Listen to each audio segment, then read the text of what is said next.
Good afternoon. Thanks so much for joining us on RSBN Live. I'm Matthew Alvarez. As you're seeing on the right side of your screen, that's where President Trump will be speaking in Miami at the F2 conference.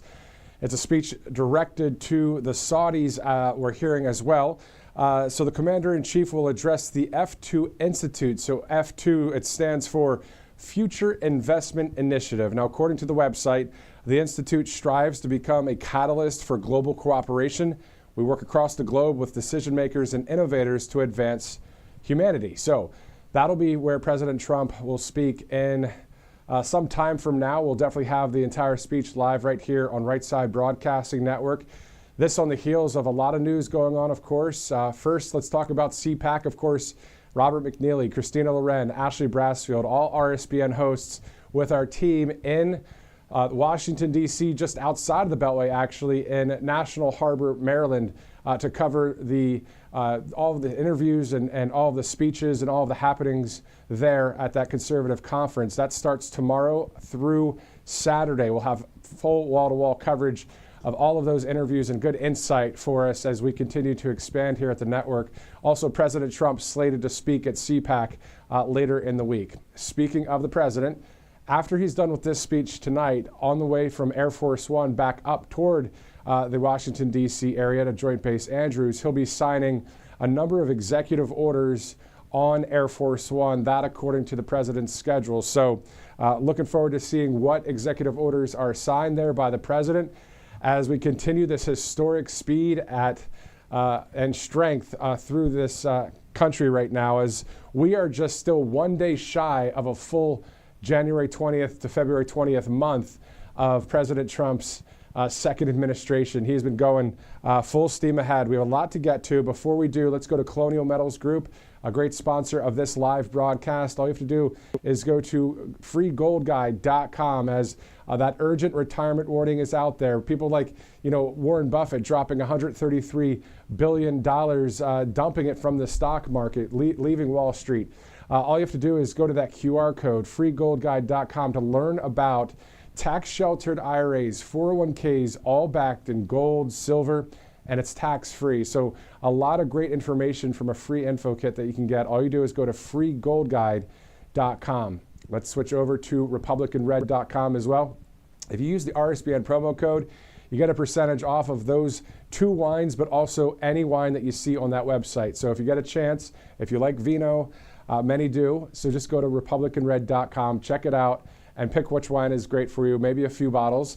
Just use that RSBN promo code when you do for that discount on your way out of that great store on republicanred.com.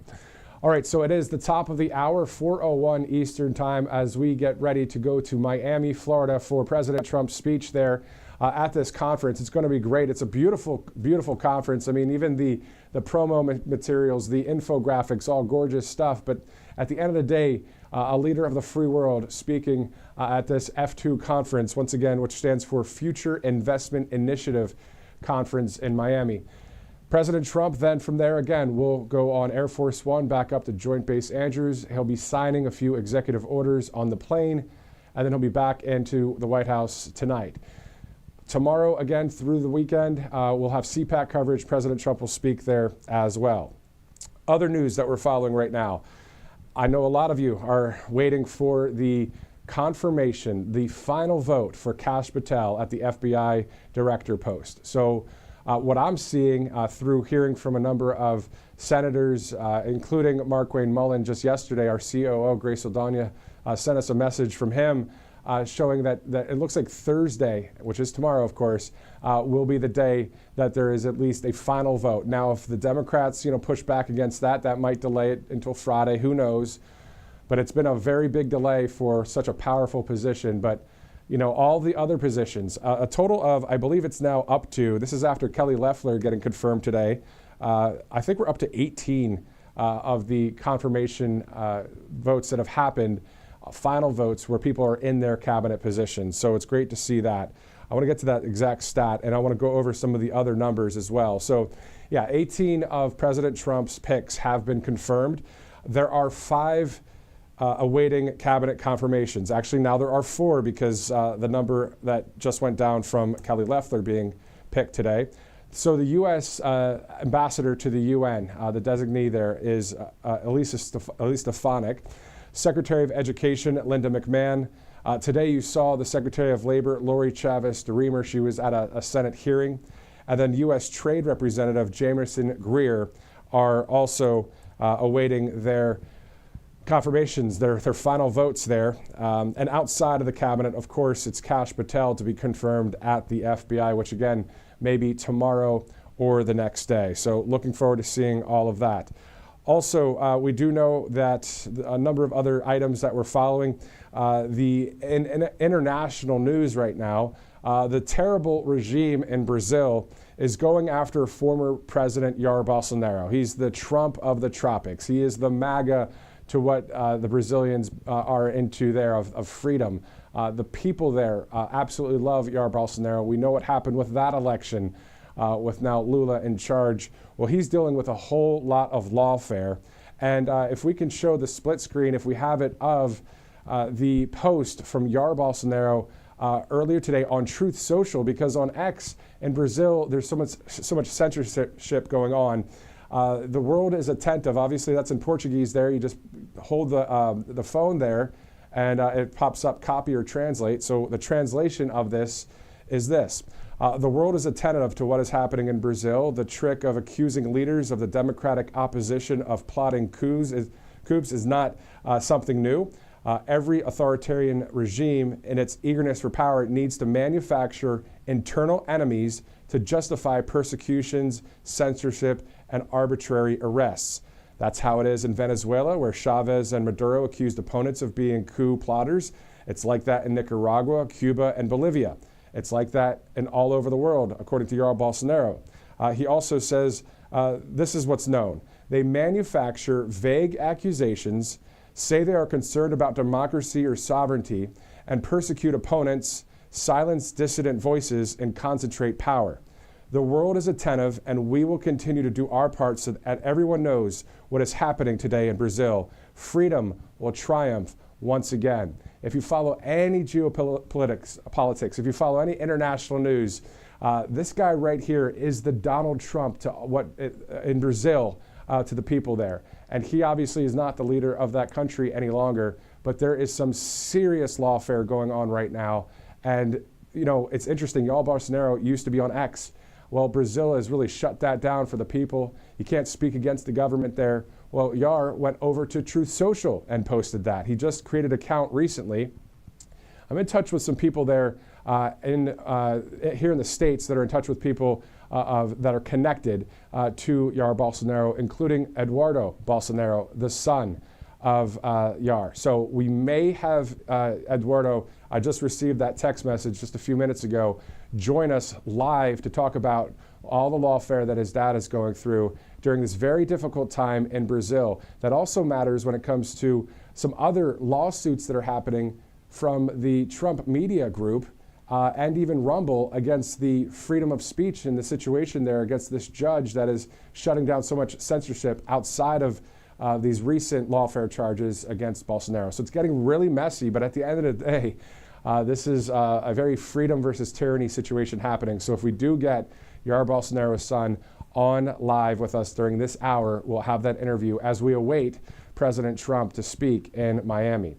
All of this brought to you by Tax Network USA. All you have to do is call 800-357-1415. If you have any back taxes or you'd like to settle those back taxes, I mean, this is the group that will help you get that taken care of. So you can go to tnusa.com/RSBN or 800-357-1415 is the number. So it's 7 o'clock or 7 minutes after 4 o'clock on the East Coast. We also want to tell you about Brightcore, mybrightcore.com/RSBN, 888-722-0936. So this product, the Kimchi One product, is has everything to do with gut health when it comes to kimchi, a probiotic. So all you have to do is call 888-722-0936 for more information. And if you buy two, you get one free by going to mybrightcore.com/RSBN, another great sponsor here at Right Side Broadcasting Network. Okay, so it's 8 minutes after 4 o'clock on the East Coast. And also bringing up Eduardo Bolsonaro, he's going to be at CPAC over the next few days. So it'll be great to hear what he has to say about what's going on with his dad, all that lawfare in Brazil. So it's a really powerful moment in history for this country and for the people, the many millions of people in that country that are pro-freedom, pro-Trump, pro-Bolsonaro. We'll shift gears and go to that story if Eduardo is able to join us. We'll see in just a bit. Also, speaking of international, more politics-ish, but more fun, the fact that Team USA is playing Team Canada tomorrow night in Boston for the championship hockey game. It's the Four Nations face-off. It's in place of the NHL All-Star game. So the NHL said, well, let's do this. Let's have four nations, Finland, Sweden, Canada, and the United States, face off. And right now, the United States has the best record between the few games that they played. So they're going to be playing Canada for the championship tomorrow night.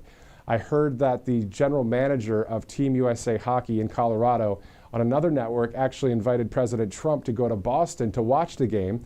Who knows if that'll happen, but at the end of the day, a fun time to be had in Boston tomorrow at 8 o'clock. As long as there's no breaking news or any other stories going on that we have to cover here at the network, I will be glued to that TV screen as a hockey fan myself. So I just want to bring back a part of a speech from President Trump on January 20th that he said during that speech at the U.S. Capitol Rotunda. He said, "In everything we do, my administration will be inspired by a strong pursuit of excellence and unrelenting success. We will not forget our country, we will not forget our Constitution, and we will not forget our God." And that is such a strong statement there and something that is a promise to the American people. President Donald Trump said that, of course, on January 20th, 2025. So as we continue into the future, of course, we remember the things that have happened with lawfare and other terrible things against our country and against the leader of the free world. But as we continue to move forward, we're seeing so much strength and so much success with DOJ and with the Department of Defense and so many different departments getting the post positions filled here in this country. So there's a lot of talk right now. I'm hearing, I saw something from Grant Stinchfield on Truth Social saying that Elon Musk and President Trump are talking about a $5,000 payment, a check to each American out of the DOJ savings that have happened. Let me repeat that. I'm hearing that from Grant Stinchfield on Truth Social. He said that he was hearing reports that Elon and the president are talking about $5,000 checks to each person based on the DOJ savings the money that they're saving. Outside of that, a lot of people are saying, well, let's just get rid of the federal income tax altogether, with trade and tariffs and all the money that's already out there and loans and, maybe we don't have to pay a tax anymore. Who knows? All I know is this. Once we hear it from the White House, the president himself, or Carolyn Leavitt, the White House press secretary, we will just let you know when we're hearing something and versus something that's confirmed. But these are things that we're seeing being talked about all over social media as we've seen so many things when it comes to DOJ. I mean, the amount of receipts that this Department of Government Efficiency is doing for our country is awesome. And the only reason why the left-wing media and some of these Democrat leaders are crying foul is because they're trying to cover up this massive iceberg that we continue to see more and more of every day. And the corruption obviously runs deep in many areas, but President Trump, Elon Musk, and of course the Vice President, J.D. Vance, and the cabinet and the team and we the people are realizing what's going on. And conservative media, we're covering it. We're not hiding the fact that DOJ is saying, hey, look at this, $4.7 trillion in untraceable payments. We're staying on top of the various reports like that. Again, all of this brought to you by freetrumpbook.com, freetrumpbook.com. You see it on your screen right there. The great Mike Huckabee, of course, the U.S. ambassador to Israel, is the one that wrote these books along with a number of his staff there. So freetrumpbook.com. There are a lot of different topics. So if you go to freetrumpbook.com, you can get choose from a number of them or just get a lot of them. And then all you have to do is pay that small shipping and handling. Outside of that, the actual book is free. So freetrumpbook.com. All right, let's go to the top of the news here. Again, President Trump slated to deliver a speech right there at the Miami hotel at the F2 conference. Looks like the shot is a little bit frozen right now, but we do have video of the president arriving in Miami just about maybe a few hours ago, where he was deplaning from Air Force One, flying from West Palm Beach Airport over to Miami Airport, and then of course on his way, I think he was wearing a MAGA hat and wore that pretty cool jacket that he wore the other day, I believe at the Daytona 500. So let's take a look at that video from earlier today as well.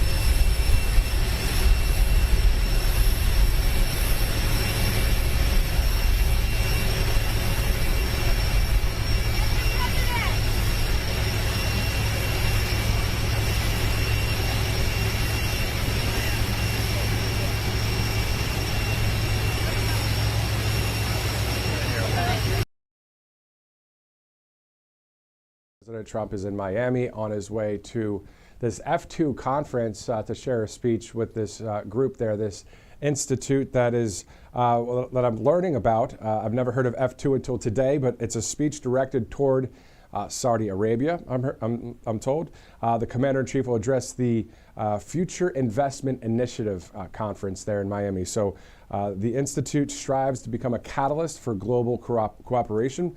We work across the globe with decision makers and innovators to advance humanity. So that is what's happening in Miami. All right, so other than that, President Trump on Truth Social, if you guys watched if you're watching from New York City, I mean, you might know that the congestion toll that was supposed to be enacted, where it's what, $12, $15 just to enter the city, you'd be charged all this extra money. Well, the Department of Transportation voted that out, and it's not going to happen. And thanks to that, President Trump and his great pick of Sean Duffy. President Trump on Truth Social saying, quote, "Congestion pricing is dead. Manhattan and all of New York is saved. Long live the king." I believe we have that post as well. So congestion pricing is dead. Manhattan and all of New York is saved. Long live the king. That a post from President Trump earlier today. It's pretty funny to see that because, you know, the guy born in Queens, doing great things for that city. And now, I don't know what else the New Yorkers that aren't Republicans or conservative need to know. I mean, saving a lot of money there for a lot of people. And again, the name Trump, I'm sure, is being said a lot on that island of Manhattan and throughout those 5 boroughs today, because the congestion thing, they were actually going to toll cars extra just because you're driving into the city. We already know there's tolls usually, but there is this increased situation that the New York City government and Kathy Hochul and everybody were like, yeah, let's do that. Let's get more money from the people. It's so ridiculous. And thank God for President Trump. Congestion pricing is dead. All right, so it's 4:16 p.m. We're going to look at some of the latest receipts from Doge as well, and I'll do this in real time because that's what's cool about Doge. You can go to doge.gov, so doge.gov, and check out a number of great receipts about what's been going on. So let's look at one here. They also call out various reports. You know, if something's inaccurate, they'll say this is inaccurate. Here's what the facts are. Here's the receipts. We show it to you. They're saying, great job by the Centers for Medicare and Medicaid Services in saving taxpayers $360 million by streamlining its Affordable Care Act Navigator program. Last year, CMS spent $98 million to enroll 92,000 individuals in federally facilitated health exchanges at a cost of $1,061 per person. So that is quite interesting to see all of these details here. 12 of the 56 Navigator programs had an average cost of more than $3,000 per enrollment. So again, if you're not following Doge right now, they have 4.4 million followers on X, that number growing by leaps and bounds every day. As we've been seeing the fraud, the waste, the abuse just coming in at scandalous levels at this point. I mean, it's crazy to see the amount of fraud happening with the money of we the people, all of our hard-earned tax dollars going everywhere except for in our pockets. So we'll see if there's anything that will be done other than the revealing of all this. Hopefully all the money gets put back into the government, but also back into our hands in some shape or form. We'll see how that may work. All right, let's go to Patriot Addict deals. It's patriotaddict.com. You can see that Trump combat knife right there. You get 30% off using that promo code. So the QR code gets you right to patriotaddict.com. So there are a lot of products on there, of course. Great Trump combat knife right there is one of the ones we're showcasing. Many, many great products on there, MAGA products. And I was going to say for the rallies, which not many these days, but if we have more, I'm sure it would be fun to not bring don't bring that knife, but of course other great products on patriotaddict.com. So great sponsor here at Right Side Broadcasting Network. All right, so again, President Trump slated to deliver a speech in Miami at the F2 conference, a speech directed to Saudi Arabia. So that'll be interesting to hear what he has to say there in Miami. Also, Director, I think we have the video from the southern border that we played just one time yesterday. I'm not sure if everybody got a chance to see it. And it's made by the National Guard. It's in New Mexico. It's in Texas. It's along the border right there. Why don't we, that's actually the Marine video from the other day. If we can find one where we have some of the interviews with some of the National Guard, we can play that in full.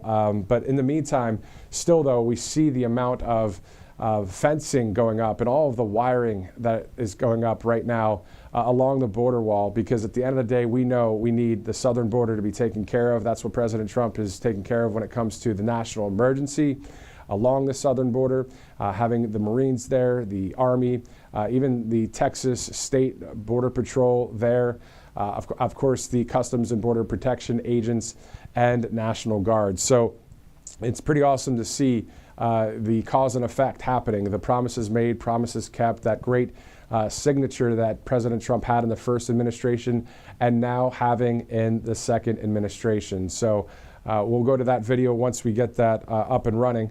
Again, if you're just joining us, we're also awaiting that final vote for Kash Patel at the FBI director position. Now, that could be any day now. It looks like it would be tomorrow. I would bet that it would be tomorrow at the latest Friday, depending on how the Democrats handle the situation there. But again, there are 5 positions, cabinet positions, actually now 4 cabinet positions to be filled. And then the one outside of the cabinet is the FBI director position to be filled as well. So in total, 5 confirmations still to be had. We're getting closer and closer as we await the president to speak at this great conference in Miami. Of course, again, this is the F2 conference, a speech directed toward the Saudis. That's what we're told. The commander-in-chief will address the Future Investment Initiative. So that will be live here in about 40 minutes from now. But I can tell you, we do have that video from the National Guard along the southern border. Let's take a look.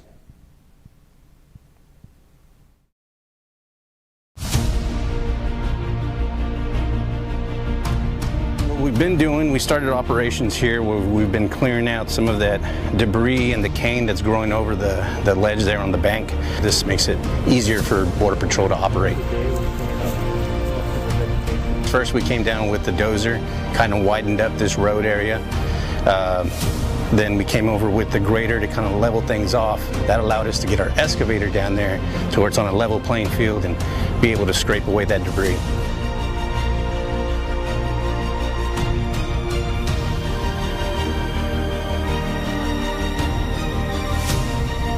Presence, I honestly have noticed, is just a natural deterrent.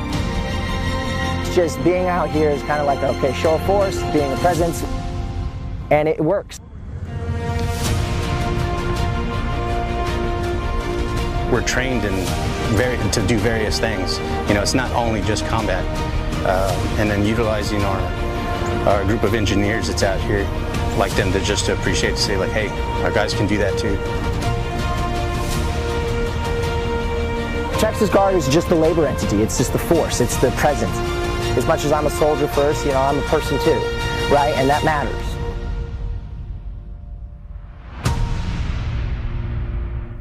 It's great to see the National Guard and various military members there along the southern border. On top of that, we have a number of troops from Mexico helping out on their side of the country there. And then in Canada, a number of personnel there to help to stop the fentanyl coming through and illegal migrants and aliens and all that. I mean, we're seeing a huge reduction in the number of crossings.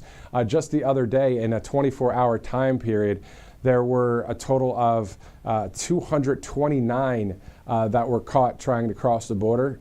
Well, that's down from about 11,000 a day under Joe Biden. So a dramatic drop, a dramatic increase of law and order and protection and safety for our country. So glad to see that happening. Now, that video was from the past, several weeks.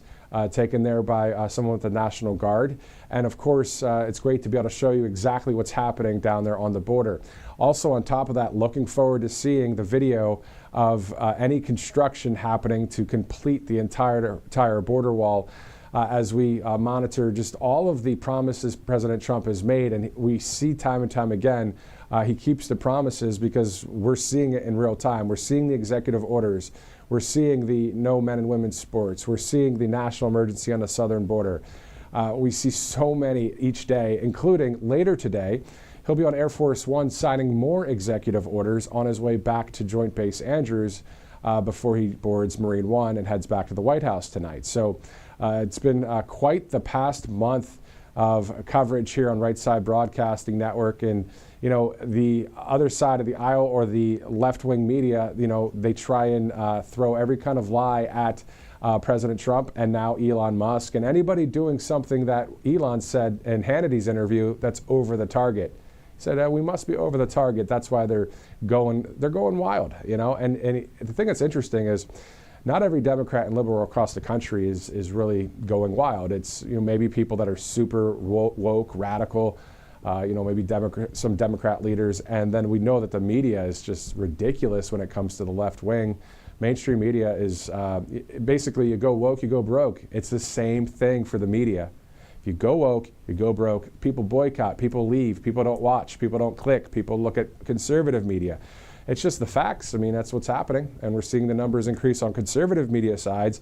And then the left-wing media continues to go down when it comes to numbers there. So that's just, if you just report common sense, the truth, the Constitution, and stay on the right side of history, then you're going to get more people watching you or clicking on your story content, obviously. So, and also the AP should call it what it is. It's not the Gulf of Mexico, it's the Gulf of America. It's been changed.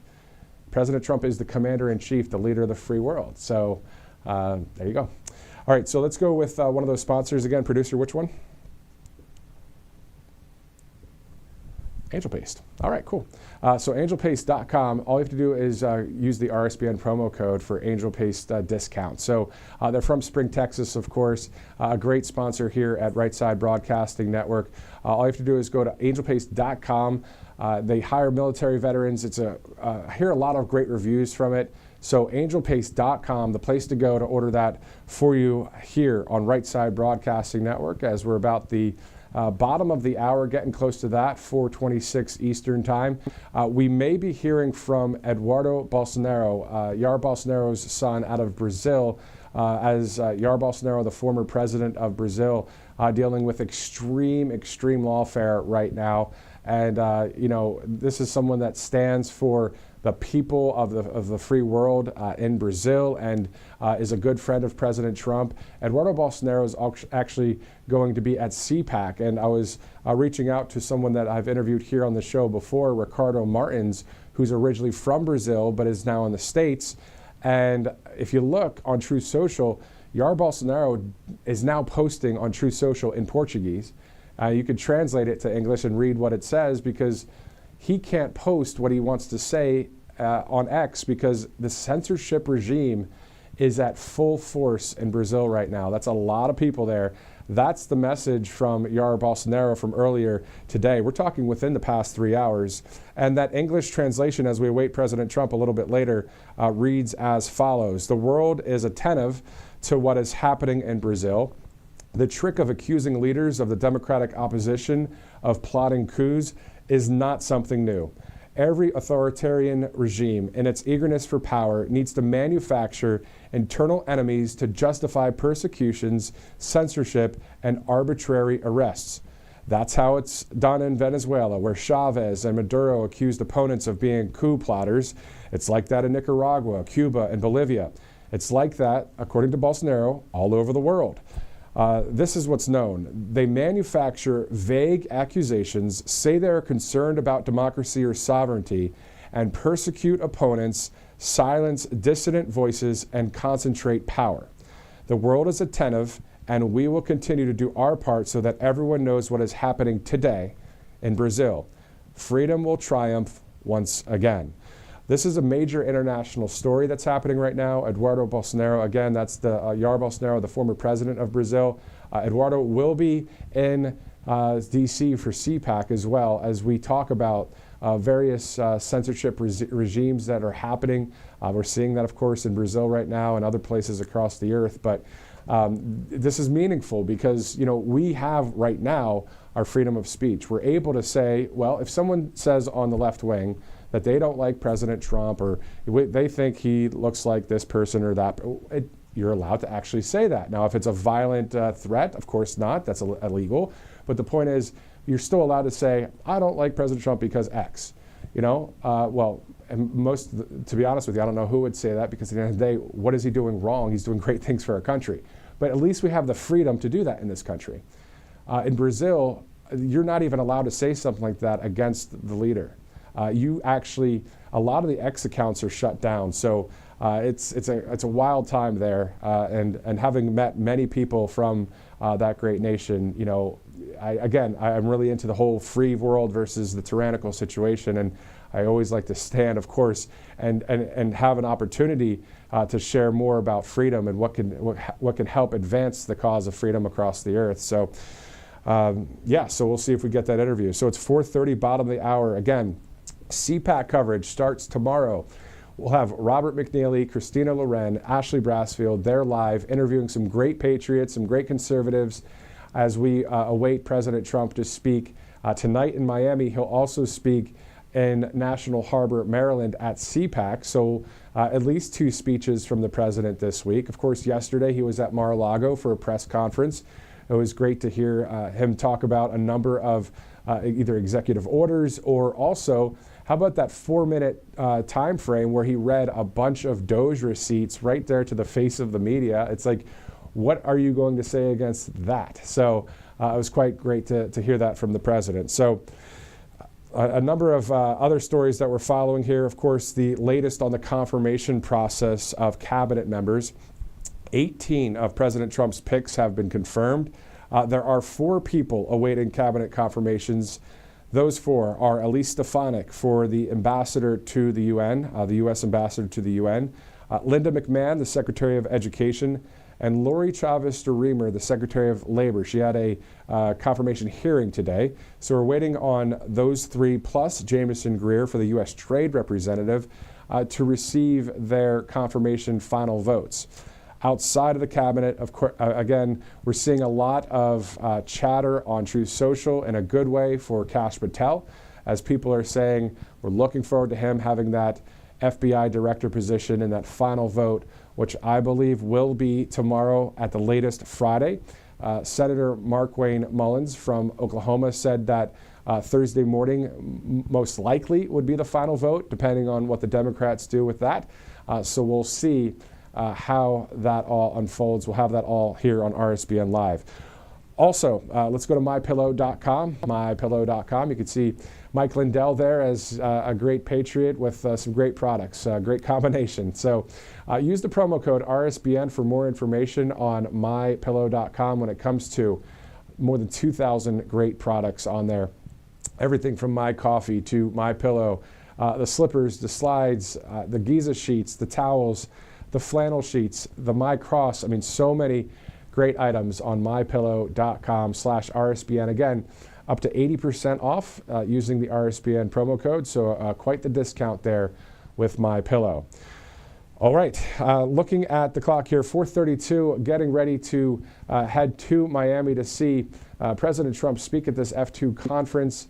there, and then from there he'll be headed to Joint Base Andrews. Again, he'll be signing more executive orders today.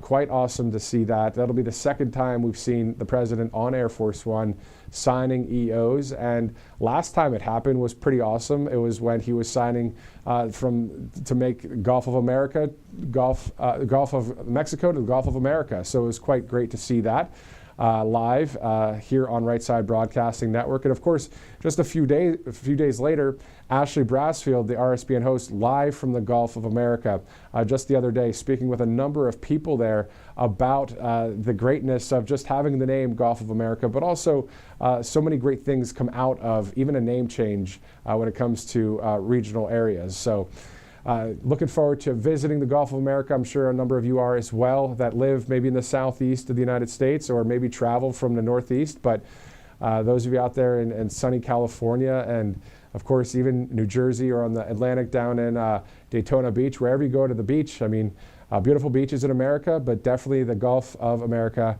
really amazing beaches as well. So looking forward to seeing that Gulf of America coming up maybe in the spring or the summer here in Alabama. All right, so RSBN coverage again. We'll have CPAC live tomorrow. Wall-to-wall coverage from Thursday, Friday, and then half of Saturday into President Trump's speech as well. So 2.5 days of full wall-to-wall coverage with all of these great interviews and insight and commentary as we continue to expand here at the network. You've been seeing some various coverage, of course, outside of the Beltway when it comes to other breaking news stories as we look at a number of stories that happen outside the Beltway to keep you informed, to keep you knowing what's going on. And also, I think one of the main things that, of course, we're doing is everything DC politics when it comes to the White House, the Pentagon, the State Department, the Department of Education, whatever's going on, we're able to have access that we didn't have before in the first administration. We had some access, but now a lot more as we move forward here at Right Side Broadcasting Network. Of course, this network covering so many rallies over the years, it's been quite awesome to do that and be a part of that for the past few years here. But now also shifting gears slightly to just covering the administration and covering America First News. And of course, any rallies that happen, you know where to watch them right here on Right Side Broadcasting Network. It's been great to meet many of you out there and also our other hosts who you've run into all across the campaign trail. As we remember, leading up to November 5th, finally making that right decision to go to the right side of history on November 5th, making it too big to rig. Can you believe it? We're here now.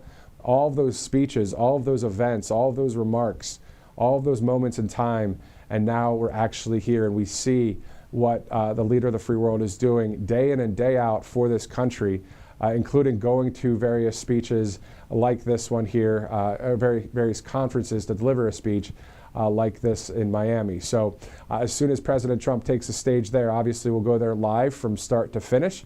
And then we'll be wrapping our coverage after that. Now, if there's any other breaking news here at Right Side Broadcasting Network, we'll bring it live to you. Also, another story that, of course, we were following just yesterday with or the other day with the Delta plane crash where it flipped onto its roof. Well, Delta has yet to release the information on who was on board when it comes to the pilot, the first officer, and the crew. That also run by Endeavor Airlines, which is a subsidiary or a part of Delta. So interested to see more information about who was flying the plane, what decisions led up to a terrible situation that could have been much worse, but thank God it was not as bad because many people, everyone escaped without losing their life. But we do know there were at least one that was critically injured. So that's not something that we want to have on our minds is aviation concerns in our country. And whatever can help with getting that taken care of, we want it to be done. Case in point, let's look at Sean Duffy with the Secretary of Transportation. He's saying he wants an overhaul of the air traffic control system and a whole new revamped system there. And just more of the right people at the right positions in those jobs, regardless of the way someone looks or thinks or whatever. as long as the person can do the job and do it great through being qualified for that position, a criminal background check, how about also just a great amount of experience. I mean, those are the kind of people we need to have running all of these various aviation systems out there. Not to say we don't have that, but there are a portion that definitely is that needs to be cleaned up. It seems that a lot of the corruption has really spread out throughout various parts of our nation, as we know, right? I mean, if you look at DOJ, if you look at various departments.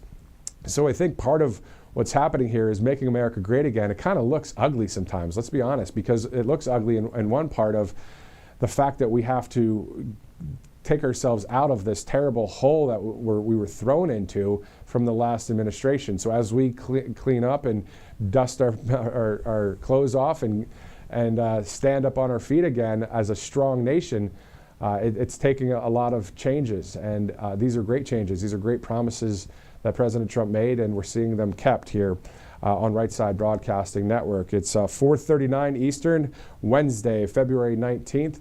Producer, which rundown would you like at this point? Let's go to Colonial Metals. Colonial Metals Group, you see that on your screen there. You can go to the QR code for the urgent retirement warning, as a number of billionaires are dropping on some stocks.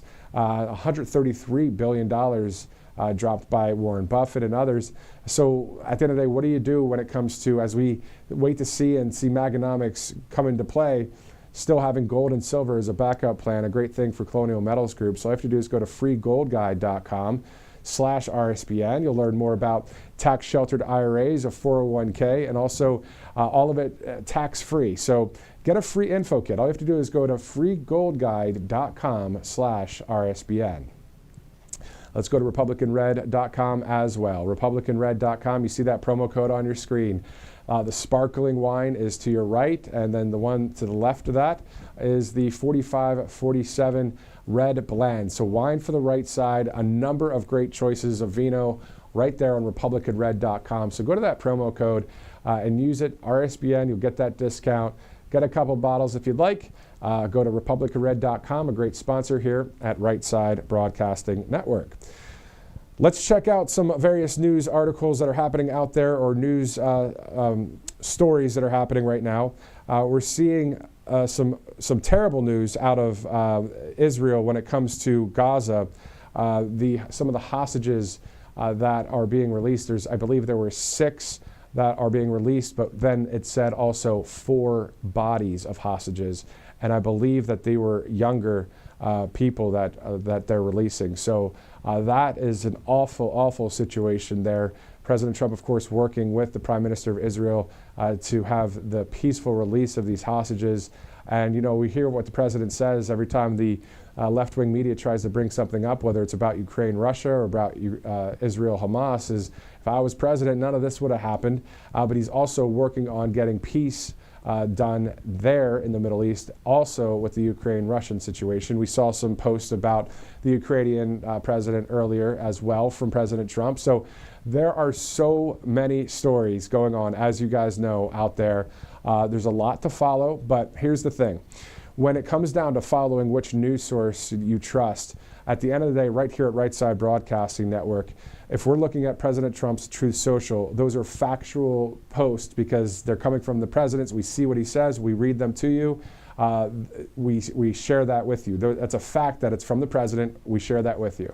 Also, when it comes to the White House, when it's the Oval Office, executive order signings, or a conference like this, we're bringing you this full unedited access live on various stories, and then also outside of the Beltway when it comes to breaking news stories. So a lot of the analysis and commentary you've been hearing here has always been based in common sense, truth, and the Constitution of the United States. And so that's the main goal here, is to have that freedom of speech and that freedom of the press. And if there is something ever that is not on the side of truth, or not going the way it's supposed to, or a promise made but not a promise kept, we would look at it and we'd ask questions about it. But the thing is, we've only seen promises made, promises kept from President Trump. And we also are upholding to the truth, right, to common sense. And so we'll continue to cover that here at the network. We look forward to seeing all the great exploits that President Trump has been doing and has been up to for this country, and all the great cabinet picks. I mean, all of this is standing for freedom and for law and order and for more health, more wealth, more of the things that anybody would want in the world, anybody in the free world. So that's why it's tough to hear what's going on in Brazil right now, because there are millions and millions and millions of people just like us. We want to be free, they want to be free. And they have a leader there that is now going to the extreme of lawfare against Jair Bolsonaro. So if Eduardo Bolsonaro is not able to contact us, I actually have a text message here. Okay, so it looks like, all right, so I'm looking at a text from someone that's connected to the Bolsonaros there to see if we can get Eduardo on. I will let you know that at this point, what we're looking at is a possibility maybe we can get Eduardo at CPAC, but also it looks like they're dealing with a legal team rep right now. So I'm not going to get into too many more details in the weeds there, but definitely would be great to talk about this situation that Jair Bolsonaro is in right now. He's posting on Truth Social because he can't post on X, so it's quite the situation. And as a journalist, getting an interview, of course, with someone connected or with either Jair Bolsonaro himself through a translator or Eduardo to talk about the censorship regime of what's happening there. This is the exact model that other countries that are with the wrong leaders want to take against the people. So like seeing it down the road before it comes here, right? And we know it won't come here with President Trump in office, but we also know the lawfare and all the terrible things that happened over the past 4 years. So we remember those things as we continue to drain the swamp, seeing that happen here in this country. And part of draining the swamp is what Bruce Lavelle said this morning at about 9:50. We were covering a story about the Secretary of Labor, the confirmation hearing. And he said part of that is your local offices, to run for local offices throughout the country. That's one piece of draining a swamp, whether it's in your neighborhood or your school board or your county executive, whatever it is, the mayor, whoever. So we need more people in the conservative movement to step up and to take these positions through a peaceful process of voting. Because for some reason, the leftists decided that they wanted to infiltrate every institution that we have ever really known here in this country. Everything from entertainment to tech to media to politics, and stealing money from the American people. I mean, this is straight up what's happening. We know that they're using the money. Doge says this, that these dollars are going to all these programs, and they're not even for our country. So they're taking our money and pushing their agenda forward, a radical agenda with our dollars. Thank God for Doge. Thank God for President Trump to stop that corruption. All right, so it's 4:46 right now. Looks like we're getting ready. We see the presidential seal there in Miami for President Trump to speak at this great event. Now, we do know that guy that went up to the podium usually goes up there, fixes the teleprompters, makes sure everything is perfect for the president. Again, let's review what this is all about today. We do know this is for the F2 conference. The Commander-in-Chief will address the Future Investment Initiative. So F2, according to the website there, the Institute strives to become a catalyst for global cooperation, and we work across the globe with decision makers and innovators to advance humanity. So that is what it says on the F2 website.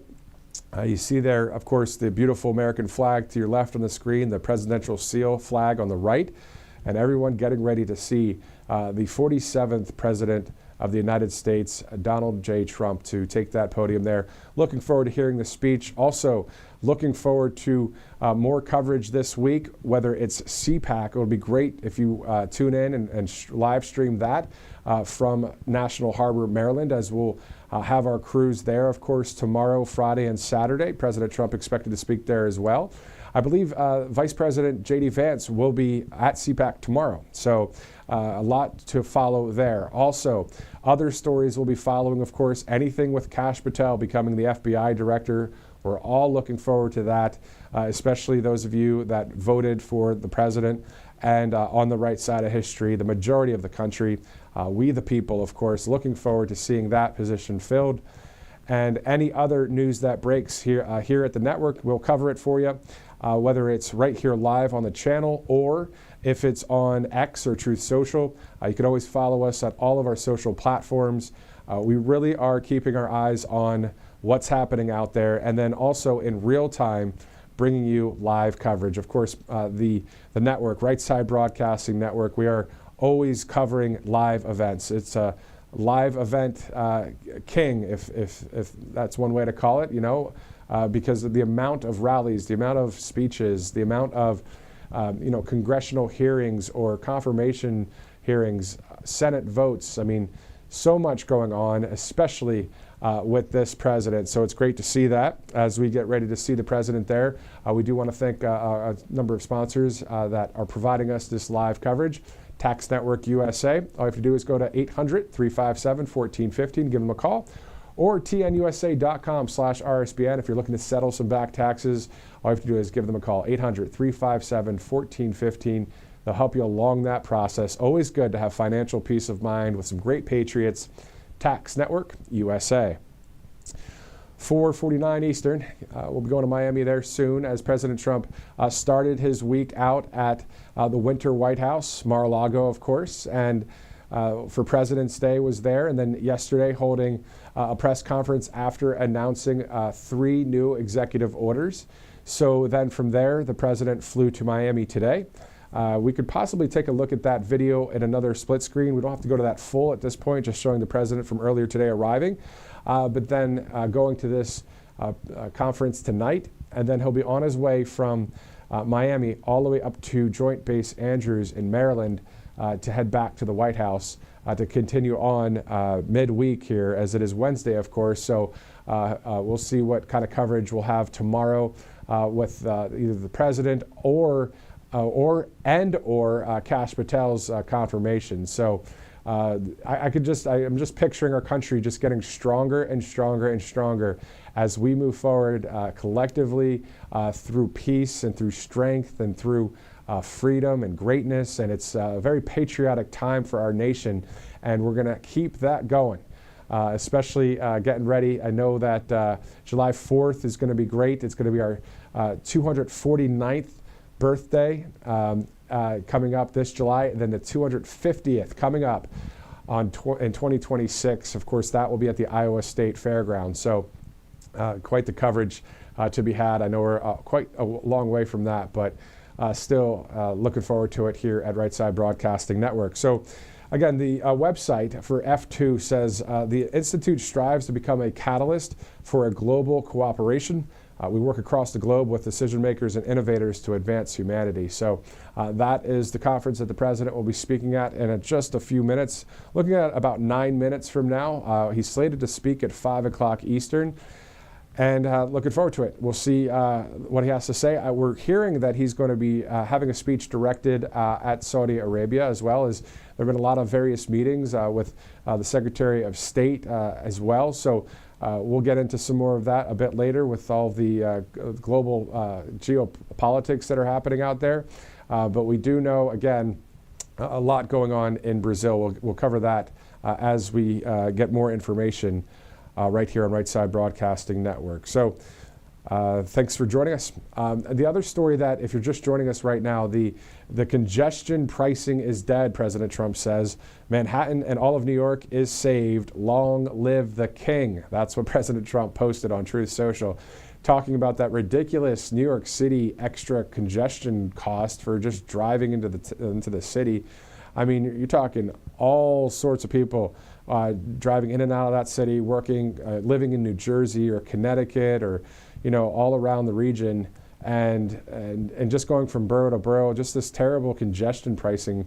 Well, the Department of Transportation, thanks to Sean Duffy and President Trump, stopped that from happening.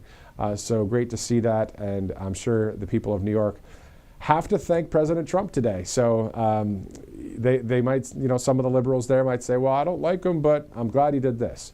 Well, hey, it's one step at a time. It's winning the hearts and minds, right? So looking forward to seeing more great things in New York. But those of you watching all around the country, thanks so much for streaming in right now live as we are going to Miami any minute now. As President Trump has been in Florida since Friday.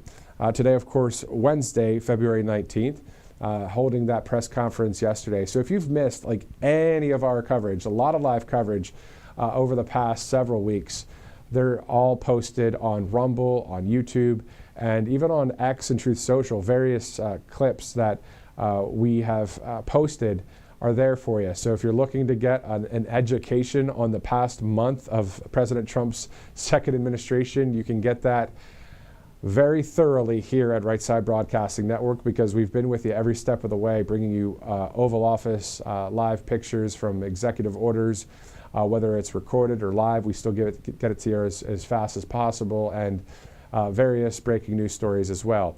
But all of this without our sponsors would not work. I mean, of course, it's great to have donations from you, the viewer, as we're not bought and paid for by any woke corporations here. Let's go to a great company, Brightcore. So it's mybrightcore.com. So that's Kimchi One on the right side of your screen there. So this is kimchi is a probiotic. It's good for gut health, anti-aging properties, and immune support. Good step in the right direction for making America healthy again. All you have to do is go to mybrightcore.com/RSBN. If you purchase two, you get one free. If you'd like to call, the number is right there on your screen as well. Great company there, Kimchi One. Kim Bright, the owner of Brightcore, loves MAGA, loves Maha, and we're looking forward to both happening in this country. Make America great again. Make America healthy again, as we've seen RFK Jr. as well announcing a few new details coming up with what he wants to do at the Department of Health and Human Services. As we are about 6 minutes away from the conference starting there, where President Trump will be speaking. Of course, the presidential seal there, ready to go, looking forward to it. Also, looking forward to CPAC coverage for the next probably 50 to 60 hours of coverage. We're talking tomorrow from, I believe we start at 9 a.m. Eastern and go all the way through until the speakers are done. Plenty of great live interviews, commentary, the speeches, all of that streamed right here on Right Side Broadcasting Network. On top of that, we will also have another stream if needed when it comes to any breaking news, especially if Kash Patel is the FBI director. If that final vote comes down the pike, we'll have it here, whether that's tomorrow or Friday. And also any other news that happens, we'll be able to cover it as we continue to expand our coverage on the network. So far, again, 18 of President Trump's picks have been confirmed. It looks like there are 4 that have yet to be confirmed. That is Elise Stefanik, the U.S. ambassador to the UN, Linda McMahon for the Secretary of Education, Lori Chavez-DeRemer, who had a congressional or a Senate hearing today for Secretary of Labor, and the U.S. Trade Representative Jamieson Greer. So once those 4 are in their cabinet positions, it is all systems go for our country, on top of when Kash Patel is sworn in as the FBI director. Now we have to wait for the final votes, so we're waiting for that for all 5 people. All right, so we'll have that live coverage for you. Of course, we were showing you video earlier as well of the National Guard and soldiers and Marines along the southern border in Texas and New Mexico as they're sealing up the border down there. A lot less illegal aliens are crossing right now. We're hearing that there are about 229 that were caught just I think the other day, it was maybe 2 days ago, in 24-hour time span, there were 229 that were caught along the southwest border. Compare that to 11,000 people per day under the Biden administration. So obviously the number has gone down. You see on this video too, and we played it a few times, you can hear some of the sound bites if you want to replay our broadcast, or if you want to look on Matthew Alvarez on the My Truth Social page. But they're basically talking about what they're up to and what they're doing there specifically along the border. And they're talking about the mere presence of being there is definitely a great tactic. So I just saw recently that the specifics of the drug cartel and also Tren de Aragua are now considered terrorist organizations. We knew overall that they were considered now as a drug cartel, the terrorist organization, but now they're specifically being named terrorist organizations. So this is, I mean, do we realize what's happening here? This is definitely making America great again, one day at a time. It's quite awesome to see it. We're all in this thing together, and it's just powerful stuff as we approach the top of the hour. And we look forward to seeing the man that started it, the man that is kicking some serious butt out there, you know, and it's great to see. And it's common sense. Again, if President Trump didn't stand for truth or common sense or the Constitution, or, you know, instead of saying, let's go to this, in his speech, all right, so he said on January 20th, "In everything we do, my administration will be inspired by a strong pursuit of excellence and unrelenting success. We will not forget our country, we will not forget our Constitution, and we will not forget our God." If he went up there and said, well, we might, you know, think about the Constitution, maybe we'll remember the country, and who's God? Like, if he said that, you think I'd be all like, oh, yay, President Trump? No, I'd be like, that's incorrect. That's not what I believe in. And that's me personally, and I believe all of America agrees with that. The point is, at least the majority of the country. But that's not what President Trump said. He said, we will not forget our Constitution. We will not forget our country. We will not forget our God. So it's great to be behind someone that stands for the freedom of this world and freedom of this country, and to increase that law and order, and increase everything good for our country, and get rid of the corruption as fast as possible. And that's what President Trump and the team is doing at a rapid pace. And I don't think the Democrat leaders and some of the media are understanding how fast this is happening. So all they can do is, you know, bring up things like, well, the AP said that it's the Gulf of Mexico, it's not the Gulf of America. Just calm down. You know, we want to just live our lives here in this country. We want to go to the next level of freedom, and we want freedom to expand across the globe. I mean, that's not a bad thing. So anybody that's against that is on the wrong side of history. I know I'm preaching to the choir here, but it's 5 o'clock now, and we're getting ready for President Trump to take the stage there in Miami. Again, this is the F2 conference in Miami. All about innovation, all about you know, going to the next level in various ways, according to the website for F2. Again, the Institute strives to become a catalyst for global cooperation. We work across the globe with decision makers and innovators to advance humanity. So there you go. The stage is set, and we are ready to take it live to Miami, Florida, a gorgeous part of the country there. And great food, some great beaches, nice city kind of look there as well, the cityscape. But you know, just to the west of that city, if you head on over to Naples and all that, you're entering the Gulf of America. So pretty cool stuff. Looking forward to seeing this speech. Also, if you're just joining us, I mentioned this earlier, looking forward to Team USA. Hopefully tomorrow they win against Team Canada, the NHL game. It's the four nations face-off, so it's in place of the NHL All-Star break. So the NHL said, well, let's have Finland, Sweden, Canada, and the United States play. Well, so far the United States has the best record. They're going in there to the championship game. It's against Canada. It's in Boston tomorrow. I might be a little bit excited, yes, because I like sports, I like hockey, and it's going to be awesome. And it has to do with Team USA, so it's a pretty cool combination there. So I might have to drag my wife and our newborn to a spot to watch it. So anyway, so well, she's 4 months old, so she can go out and do that. But anyway, so it's 5 o'clock, getting ready to go and see the president here in Miami. And we're looking forward to that. Again, if you'd like to follow us on Truth Social, it's at RSBN. Also on X, it's at RSB Network. And then also, if you'd like to donate to Right Side, all you have to do is text RSBN to 801-801.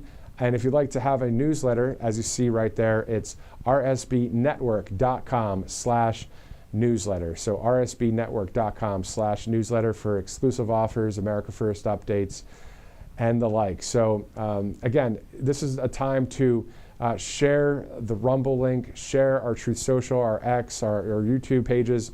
Just share it with all of your friends and family, because we are growing to a network here that is a conservative media network based in the Constitution, based in common sense, And we will cover not only DC politics, which is a huge part of our focus, but if there is breaking news outside of that, we also cover stories as well. And we'll have live feeds and various coverage that you may have already seen here on the network since just a few weeks back. So tomorrow is exactly 1 month since President Trump has been in office. So January 20th to February 20th. Tomorrow is the 20th, of course.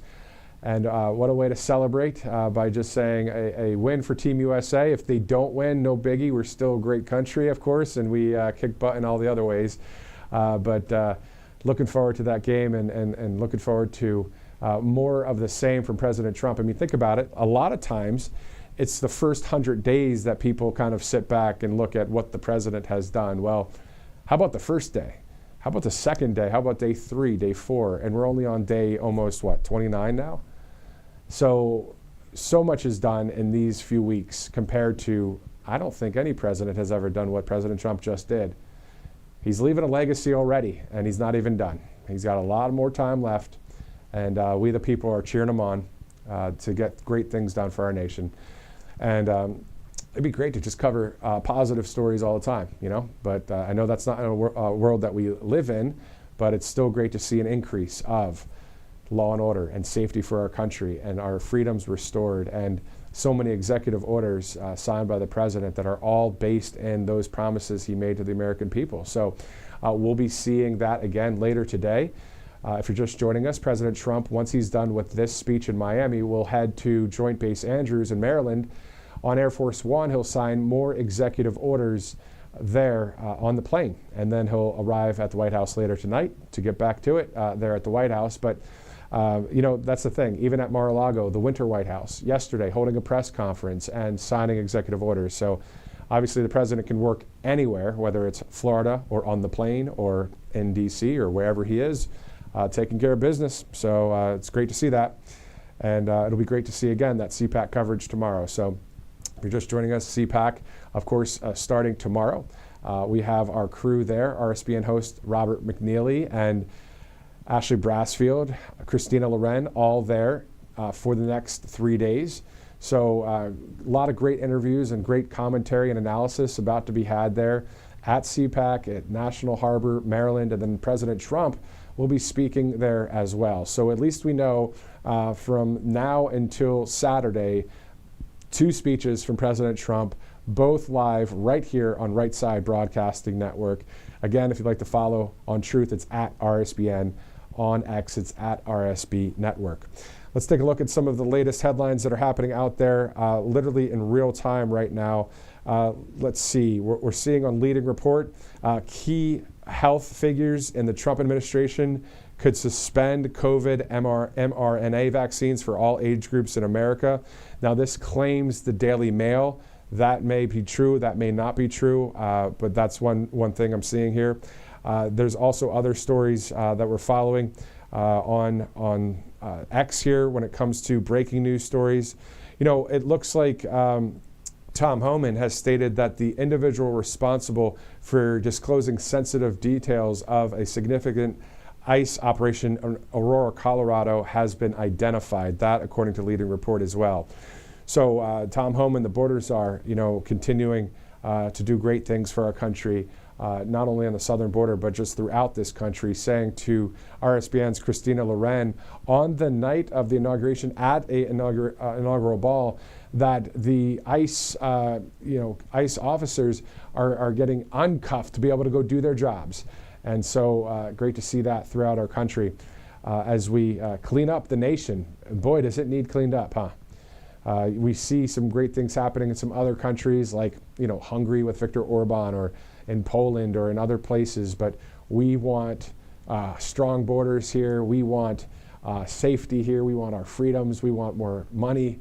And hopefully we'll get what Grant Stinchfield was just saying on Truth Social. I'm going to double check that post because I saw it earlier with my wife, and I want to double check what he was saying here, because it talked about the fact that we may get $5,000 checks. Now, hold on now. Grant Stinchfield said 5 hours ago, breaking, Musk is in talks with President Trump about sending all Americans $5,000 checks using Doge savings. That's quite the report. I said something to my buddy about that, and he said, well, it'd be great to just abolish the federal tax. Why not do that? So who knows what's going to happen, but we're covering it here at Right Side Broadcasting Network. No teleprompter, rolling here with you as we get ready for President Trump at 5:08 Eastern Time, getting ready to share his speech there with the American people. Of course, if you look at those 20 core promises, they are getting taken care of one by one. And we thought, it would take a while to get a lot of this taken care of. But going out of the gate the way President Trump has, and he's signed all these executive orders at historic speed with strength, it's been quite amazing to watch. I mean, if you look at just the first one of it, it's seal the border and stop the migrant invasion. Okay, well, we already see our military down there, and they're sealing the border, and the migrant invasion is not happening right now because we saw the numbers released by Tom Homan the other day that they, in 24 hours, caught 229 people trying to cross the border. That compared to more than 11,000 a day under Joe Biden. So number one is on its way to being totally fulfilled. Number two, carry out the largest deportation operation in American history. That's happening in various parts of the country. We're monitoring that. Another one is end inflation and make America affordable again. This is a promise. We're waiting to see how this is going to unfold. President Trump was asked about the price of eggs the other day. He says, I've been in office for 3 weeks. We just saw what we had to deal with this past administration. Literally, can he snap a finger and have all 20 promises come together in one day? No, nobody can do it except for Jesus himself. And someday he will do that. But the point is, we're not there yet, and we look forward to it. Number 4, make America the dominant energy producer in the world by far. Number 5, stop outsourcing and turn the United States into a manufacturing superpower. These are the 20 promises from the RNC, the platform for President Trump. Number 6, large tax cuts for workers and no tax on tips, no tax on overtime pay. Carolyn Leavitt, the White House press secretary, spoke about this just a few weeks back outside of the White House to a number of reporters. Number 7 is to defend our Constitution, our Bill of Rights, and our fundamental freedoms, including freedom of speech, freedom of religion, and the right to keep and bear arms. Number 8, prevent World War III, restore peace in Europe and in the Middle East, and to build a great Iron Dome missile defense shield over our entire country, all made in America. Number 9, end the weaponization of government against the American people. Well, enter Kash Patel at the FBI. Cleaning up corruption.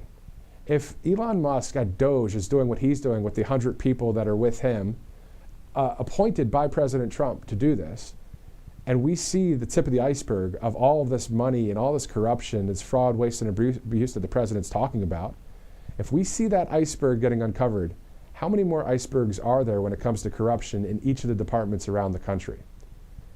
What is corrupt at the FBI? Kash Patel will take care of business. What is corrupt at the DOJ? Pam Bondi will take care of business.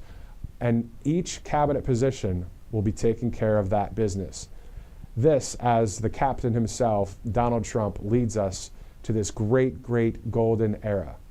So when I say on Truth Social the other day that this is George Washington of our time, in that way of a revolution of great things, a major reform for our country without any wars or anything, that's what I'm referring to. And so it is awesome to see that this is happening right now in front of our eyes. Like this is huge. It was too big to rig on November 5th, and now we have some great things happening in this nation. Number 9 is end the weaponization of government against the American people. So let's go to number 10 as we await the president there in Miami. This is live at 5:12 Eastern. So stop the migrant crime epidemic, demolish the foreign drug cartels, crush gang violence, and lock up violent offenders. We voted for that. We also voted for rebuild our cities, including Washington, D.C., make them safe, clean, and beautiful again. Number 12, strengthen and modernize our military, making it without question the strongest and most powerful in the world. Number 13, keep the U.S. dollar as the world's reserve currency. Number 14, fight for and protect Social Security and Medicare with no cuts, including no changes to the retirement age. Let's go to number 15. We're almost there. cancel the electric vehicle mandate and cut costly, burdensome regulations. Number 16, one that got huge rounds of applause and cheers on the campaign trail. Cut federal funding for any school pushing critical race theory, radical gender ideology, and other inappropriate racial, sexual, or political content on our children. Number 17, already done, an executive order signed. How awesome was that at the East Room? Keep men out of women's sports. Number 18, deport pro-Hamas radicals and make our college campuses safe and patriotic again. Let's stop there quickly, because last night, for those of you really hyper-local news type of people out there that really follow everything that's going on, Borough Park, Brooklyn, there was a number of people that are I wouldn't go as far to say Hamas because I wasn't there, but there's reports that there were people that were punching and kicking and hitting Jewish people in that heavily Jewish neighborhood. That was happening just yesterday. There's video all over social media. I also have a statement from the Republican Jewish Coalition, Sam Markstein, who's been on this show a lot of times actually. Let me find that post here, or that comment. He says, "Good morning, Matthew. You can attribute the following to me." So this is the message from the RJC, the Republican Jewish Coalition, to what happened yesterday at Borough Park, New York. Last night, a pro-Hamas mob attacked and harassed Jews in Borough Park, the largest Jewish neighborhood in the United States. Let's be clear. This is pure, unadulterated anti-Semitism, anti-Jewish hate. Hate has been appeased and allowed to fester on the streets of New York for far too long. All those involved in this disgusting anti-Semitic violence must be prosecuted to the fullest extent of the law, and if they are in our country on a visa, deported. Enough is enough. That from Sam Markstein from the Republican Jewish Coalition, as we saw this group go into a heavily Jewish neighborhood. And I read that it was the Hasidic Jewish neighborhood as well. So full Jewish garb and all of that. And I've been to New York. I've lived in New York. I've been to Brooklyn, all right? So my mom's from Brooklyn, all right? So all this stuff is coming from experience as well, just seeing various things like this and seeing that happen there yesterday. Now, I'm not talking about going against somebody's faith here, none of that. But if someone's going to do violence against another person, I don't care if you're of faith or not, that's illegal. So there you go, Sam Markstein, the response from the Republican Jewish Coalition. That's part of number 18. Deport pro-Hamas radicals and make our colleges, campuses safe and patriotic again. A shout out to the UNC students, the North Carolina students who held up the American flag when some woke radical students thought they were going to be cool and do some sort of thing and take down our flag. Number 19, secure our elections, including same-day voting, voter ID, paper ballots, and proof of citizenship. And then number 20, unite our country by bringing it to new and record levels of success. Robert McNeely yesterday was talking about that as well, just saying that this is how we're going to do this, through the success of our country. And that is number 20. So we made it through. President Trump still not at the stage, but that's all right. We know that through that rally coverage, we've been able to stretch here at the network before. So, but still looking forward to seeing the Commander-in-Chief there in Miami. Again, this is the F2 conference. For those of you just joining us, that's the Future Investment Initiative. According to the website, the Institute strives to become a catalyst for global cooperation. We work across the globe with decision makers and innovators to advance humanity. So that's part of the statement there that's on the F2 website. 5:16 p.m. Eastern Standard Time. Thanks so much for streaming in live with us. Earlier today, we were covering the Secretary of Labor, the Senate hearing there for Lori Chavez-DeRemer. So that was great to have that coverage here earlier. Bruce Lavelle joined us on the live broadcast as well. So always great to hear from Bruce.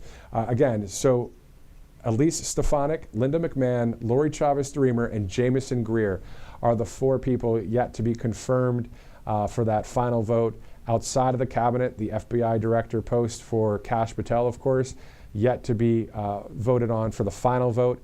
That looks like this will be breaking news and great news to have, hopefully within the next 24 to 48 hours, right here on Right Side Broadcasting Network. All right, so it's 5:17. Let's go to a commercial break. If the president steps onto the stage during the commercial, we'll still go right there live. I'm Matthew Alvarez. We'll be right back. Welcome to Right Side Broadcasting Network, your trusted conservative news outlet. At RSBN, we deliver the truth when the mainstream media falls short. Since 2015, we've proudly broadcasted every single one of President Trump's iconic MAGA rallies, bringing you the excitement and energy live before anyone else. By watching RSBN, you get an unfiltered front row view of the action on the ground. We interview the crowds to give a voice to millions of Americans just like you. We show you President Trump's speeches in their entirety, free from interruptions and censorship. We cover the stories that matter to you with the integrity and passion you deserve. Thank you for choosing RSBN as your home for America First News. Together, we stand strong, united, and informed. So join us and be part of the right side of history. I'm excited to announce that we're having our first ever mega sale on overstock clearance and brand new products. For example, save over 50% on this season's flannel sheets. Queen size only $59.98. Kings only $69.98. They sell out fast every year, so order now. Save 20% on our brand new My Crosses. They're designed in the likeness of the one I've worn every day for over 20 years. They come in men's and women's, and they're made right here in the USA. Get our 2025 six-piece My Towel sets for only $29.98. Our initial quantities are extremely low, so get them now before they go. And our best-selling standard My Pillows, just $14.98. So go to MyPillow.com or call the number on your screen. Use this promo code to take advantage of our first ever mega sale. But wait, remember that $75 free shipping rule? Well, that ship is sale because right now, every order ships absolutely free. Parents, do your kids know what courage really means? It's about standing up for America even when there's a target on your back. That's why Mike Huckabee's team created the Kids Guide to the Courage of the President. This important guide tells kids everything they need to know about President Trump's unwavering courage, and you can get it for free. With your free order, you'll receive free bonus gifts, including the Kids Guide to President Trump and a Christmas ornament commemorating Trump's call for us to fight. Get it all for free at freetrumpbook.com. That's freetrumpbook.com. Hey y'all, it's Silk from the Diamond and Silk Chit Chat live show. Look, don't forget to check me out right here on RSBN Network. Be sure to watch the show on Right Side Broadcasting Network, and I want you to support Right Side Broadcasting Network. Yes, it's imperative that you do so, okay? I look to see y'all soon. Bye-bye. Families across the nation have arrived at a heartbreaking crossroad to surrender their beloved animals at alarming rates due to inflation and soaring costs of living. There are so many overcrowded shelters. So many dogs need a home, but it's all of us working together to solve this crisis. This fight requires both doers and dollars. Join us at Big Dog Ranch Rescue. Please sign up today. All right, so 5:21 Eastern, and there is one of the main men himself right there, Elon Musk, sitting there with the dark MAGA hat. Great to see him have a great spot there in Miami as President Trump will be taking the stage here shortly. We know that it's a few minutes away from President Trump taking the stage there, so this will be quite awesome to see here tonight in Miami as we are live at 5:21. I believe that we might have Carlos Sands join us for a little bit of analysis as well, as we've seen this historic speed, continue on and extreme strength when it comes to what we've been seeing with this White House and what we've been seeing with the cabinet positions getting filled. We're down to just a few left to be confirmed. And once Kash Patel is confirmed outside of the cabinet there, of course, the FBI director position, it is all systems go. Even without everyone in the right position in the sense of confirmed, it's been all systems go. But technically, once everybody's in the positions, this is taking off at a level that I don't think anybody has ever seen. I know that I'm not, 40 years into the business, but I've got at least 20, including some college, so maybe 23, 24 years of this. So at the end of the day, I've never seen such a fast pace. Jeff Bezos there of Amazon next to, I believe that's Mr. Trump as well, Jared Kushner. So also Elon Musk, as you see in the center of your screen as well. So looking forward to seeing the president here. We'll bring that to you live as soon as he takes the stage. Thanks so much for live streaming in. This has been, that pace that covering this has been quite unbelievable. I mean, the 24/7 news cycle, we used to say back in the day, is at full tilt. I had no idea what full tilt was until this president came into office. This is full tilt. And because of the amount of corruption that's being uncovered too, day in and day out, by that guy and his great team at Doge. So we the people, the majority of this nation, are pro Elon Musk, are pro Doge, and love what President Trump is doing. We don't have to listen to the left-wing lying machine, mainstream media, blah, blah, blah. It's just we know what they're up to. And they've been doing it for a long time. I'm surprised they're still trying to do it because they're losing viewers left and right. But that's just facts. But outside of that, if you're a Democrat or a liberal watching us here on Right Side, when I talk like that or we talk like that against Democrats, it's not really against you, the people.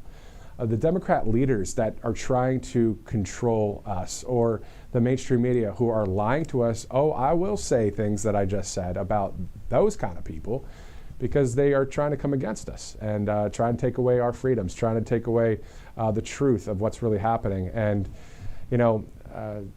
this nation is built on freedom and built on a Jewish, Christian, principles, of course, with the Bible, and it's okay to say that. We have the freedom of speech to say that. So that has nothing to do with violence. It has everything to do with peace through strength and freedom and just the American way. So looking forward to seeing great things happen. And what's awesome?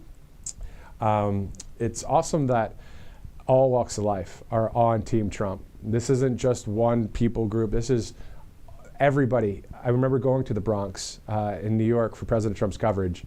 Everybody was there. And it was great to be a part of a family of people that are conservative and like President Trump and voted for him. So it's pretty awesome. And again, if you're just joining us, it's 5:25 Eastern right now. And we can go to Colonial Metals Group at this point, colonialmetalsgroup.com. I'm just messaging some people as we're getting ready to bring on some live guests here as we await the president. It's almost the bottom of the hour. Colonial Metals Group, as you see there, a QR code for an urgent retirement warning.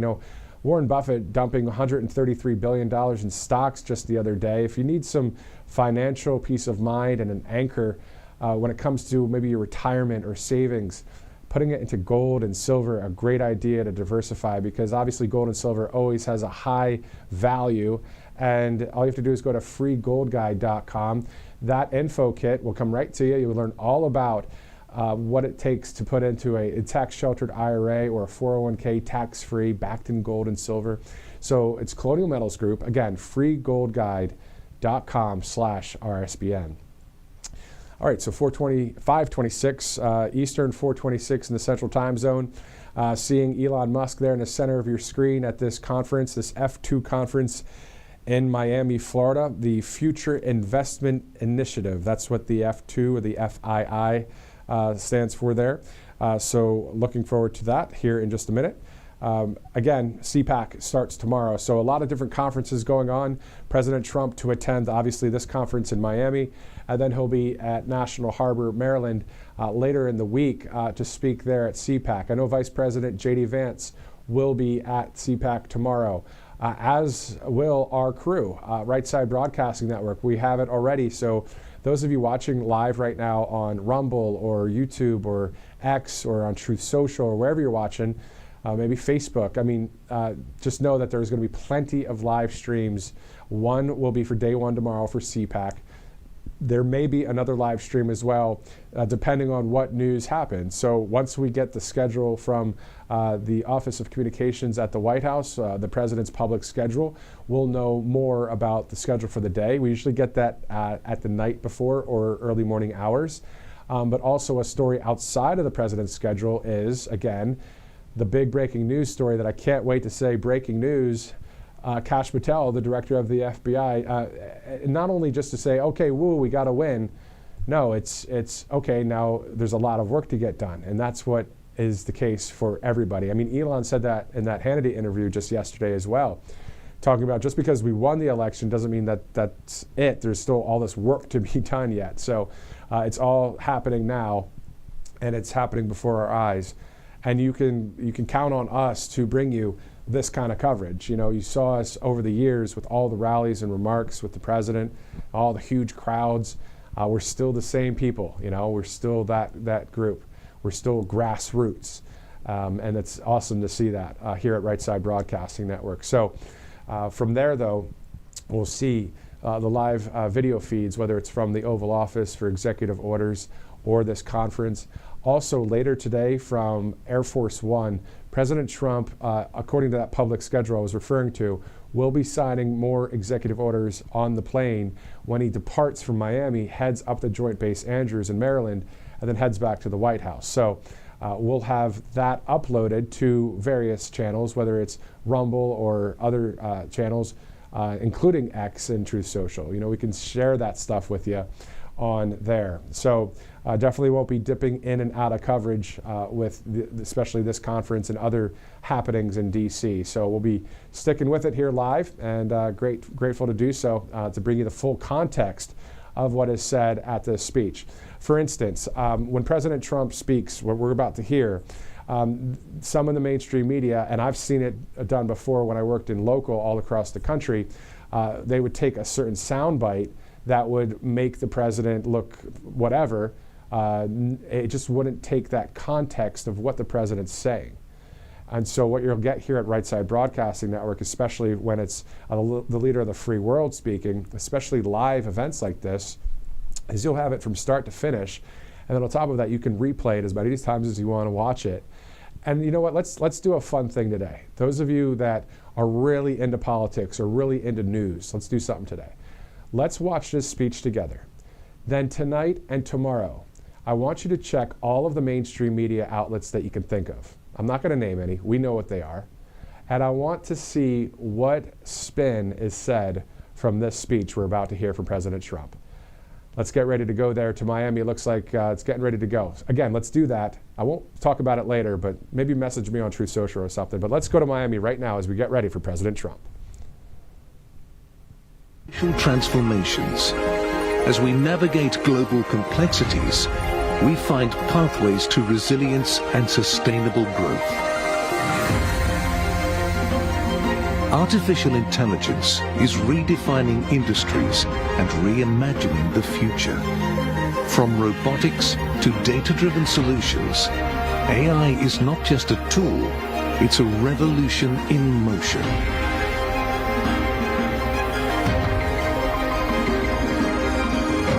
Biotech is rewriting the blueprint of life and leading us into an era where genetic innovation transforms our evolution.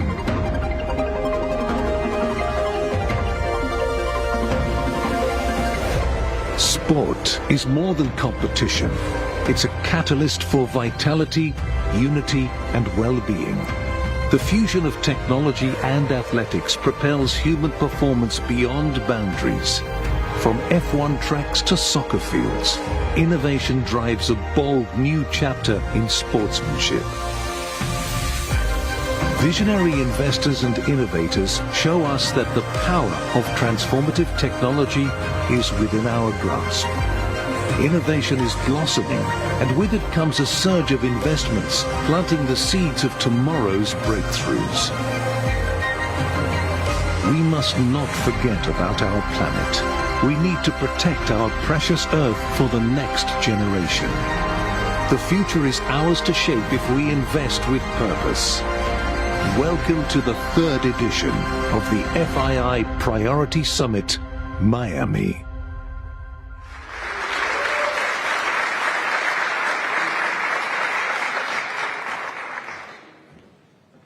Good afternoon. Your Royal Highnesses, Your Excellencies, Ladies and gentlemen, dear friends, welcome to the third edition of the FII Priority Summit in Miami. This year, we are starting with an exceptional session. It is my distinct honor to introduce a man who is the 45th and 47th President of the United States of America. This man is a visionary business person, a media icon, and a political leader, of course. His impact on the global stage has been profound. From transforming the real estate industry to reshaping economic and foreign policy, his leadership continues to spark dialogue and drive change. At the Future Investment Initiative Institute, we are committed to shaping a brighter, more sustainable future by fostering innovation and global collaboration. These are principles that align with the President's bold approach to leadership and economic growth. Please, ladies and gentlemen, join me in welcoming 45th and 47th President of the United States, Donald J. Trump.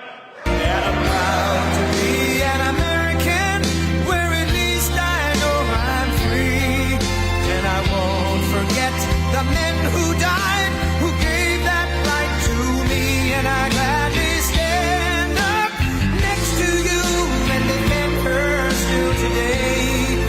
'Cause there ain't no doubt I love this land. God bless the USA.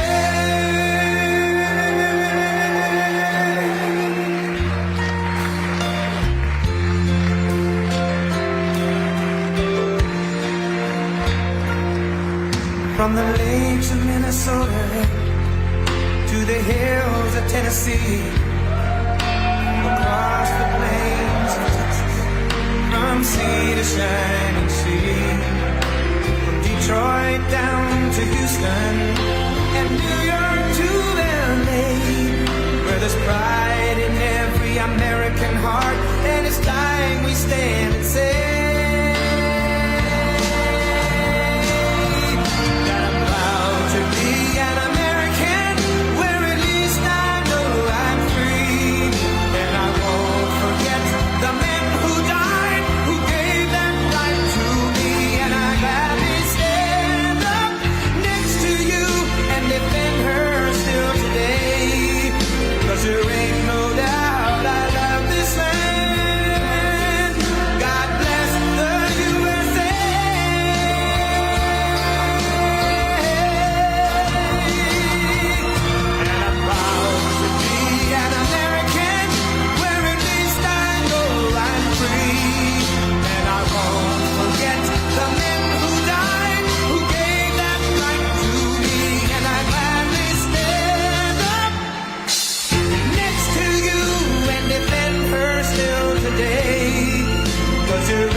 Thank you very much. What a great group this is. You have to see outside. It's going wild outside with a lot of love for all of us, I guess. But thank you, Richard, for the introduction, and thank you to all for such a warm welcome. It's great to be back in beautiful Miami, where I've actually built a lot of great buildings with the Desert family and some others. We've had tremendous success in Miami. We have Trump Towers and Sunny Isles Beach. It's 4 beautiful buildings right on the ocean. The Trump Grande, put the little E in the end for a little, class it up a little bit. Trump Grande and the 700-acre Doral. It's a tremendous country club, and it's actually the most successful country club in the U.S., where I was just given approval to build 1,500 units, and I couldn't care less about building units. When you're president, who the hell wants to build units? I've been building units all my life. I don't want to build units, but they gave us permission to do it. But today is a tremendous honor. Become the first American president to address the Future Investment Initiative Institute. That's the first one. That's very, it's always known. And I want to thank Mayor of Miami, Francis Suarez for being here. Thank you very much, Francis, wherever you may be. Hi, Francis. And thank you for the endorsement when I ran. I was very appreciative. Along with the mayor of Miami Beach, Stephen Miner. Stephen, thank you very much. Thank you. Thank you. Thank you, Stephen. Thank you very much. And numerous American business leaders, some of the biggest business leaders actually anywhere in the world, and many distinguished guests from the Middle East, and in particular the Kingdom of Saudi Arabia, a special place with special leaders.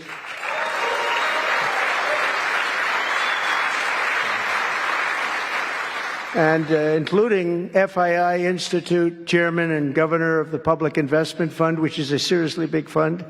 Yasser, I see you there. Stand up, Yasser. Everyone knows Yasser. Thank you. Great guy, great person. And Finance Minister Mohammed, thank you very much. Thank you, thank you very much. Good to see you again. That's pretty good, Finance Minister of that part of the world. That's not bad. Other parts of the world, not so good, but that one is good. And many other senior government leaders. I also want to recognize the Kingdom's ambassador to the United States, Her Royal Highness Princess Rima. Ooh, very popular. Very popular. Wow. That's very nice. Sitting next to Elon. Wow, you couldn't do better than that, huh? As well as my own special envoy to the Middle East, who's really done a fantastic job, Steve Witkoff. Thank you, Steve. He's been busy. And Michael Waltz is here. Where is Michael? Michael's been so busy. They've been going back and forth and back. And a woman who is just voted the most powerful woman anywhere in the world. No, I'm going to go with Princess Rima, but she was voted the most powerful woman anywhere in the world, Susie Wiles. Thank you. Thank you. Most powerful woman. That's pretty good. We have to talk to you about that, Susie. That's pretty good. And also, we all know Jared Kushner, a very special guy. Thank you, Jared. Thank you, Jared. And Elon Musk. He's been making a little news lately, hasn't he, though? Very positive news. Stand up, Elon. He's a great guy.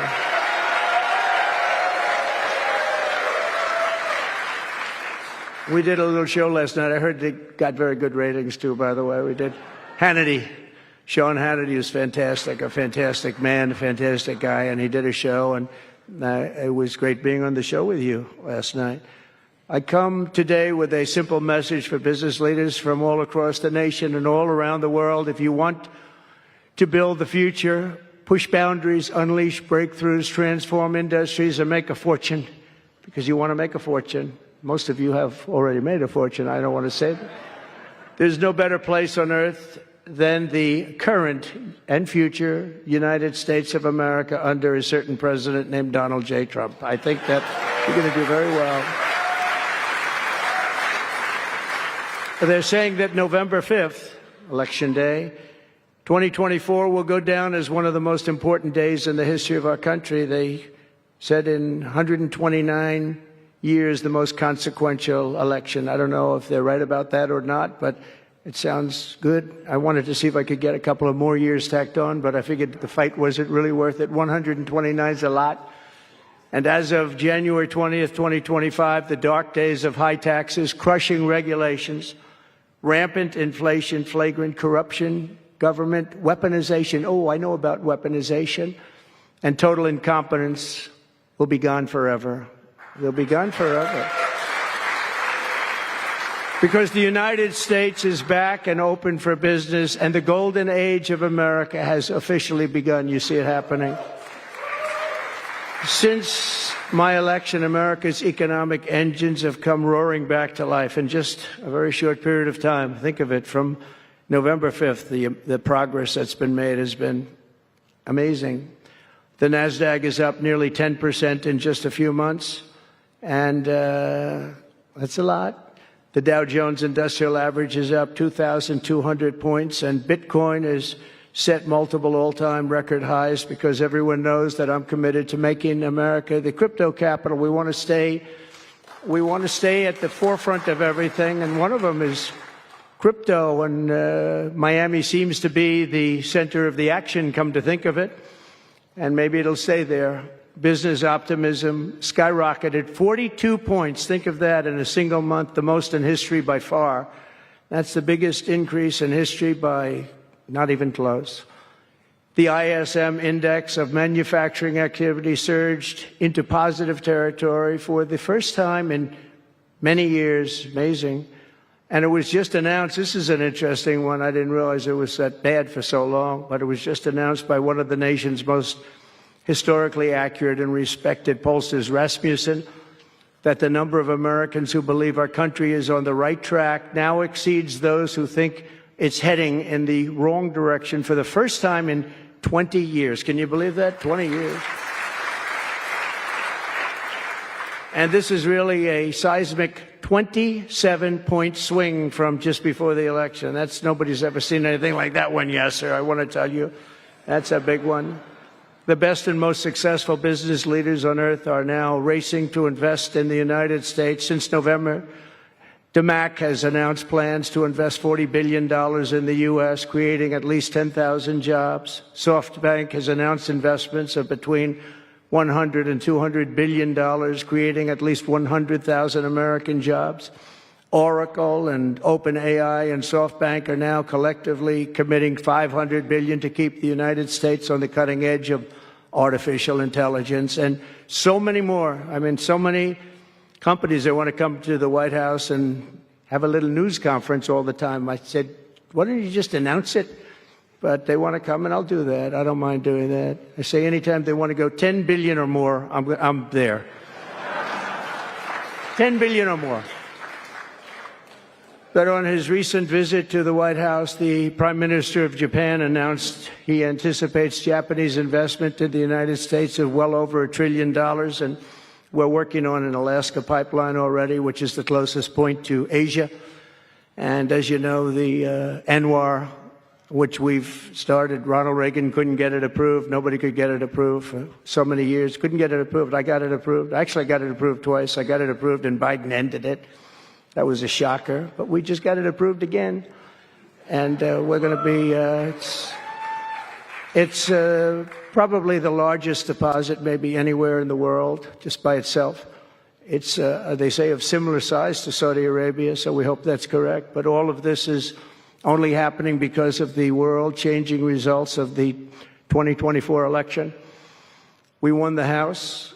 We won the Senate, the White House, and the Electoral College, and the popular vote in a landslide. We also won all 7 swing states, and all 50 states shifted in the Republican direction for the first time ever. So every state, every single state of the 50 states shifted Republican. It's never happened before. Either way, it's never happened. And 85% of counties voted for Trump. Think of that. So you have 2,600 counties versus 525. 2,600. Think of that. That's why when you look at the election map after it was all done, the certified map, the whole thing was red. 2,600 versus 500. It's a big difference. Nobody's seen anything like it, actually. So as a result of this very historic victory, investors from all over the planet once again have confidence in America's future and respect for America's leaders. And it's about time we get a little respect.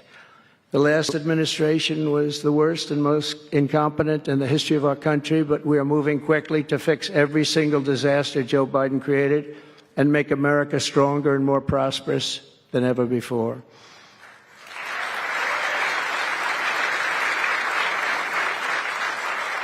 Our first and most urgent mission is to remove the criminals that Biden allowed into our country with the ridiculous and very dangerous open borders policy. They came from all over the world. They came from prisons and jails. They came from mental institutions and insane asylums. They were gang members. They were drug lords. They came from all over, and they were allowed to come into our country.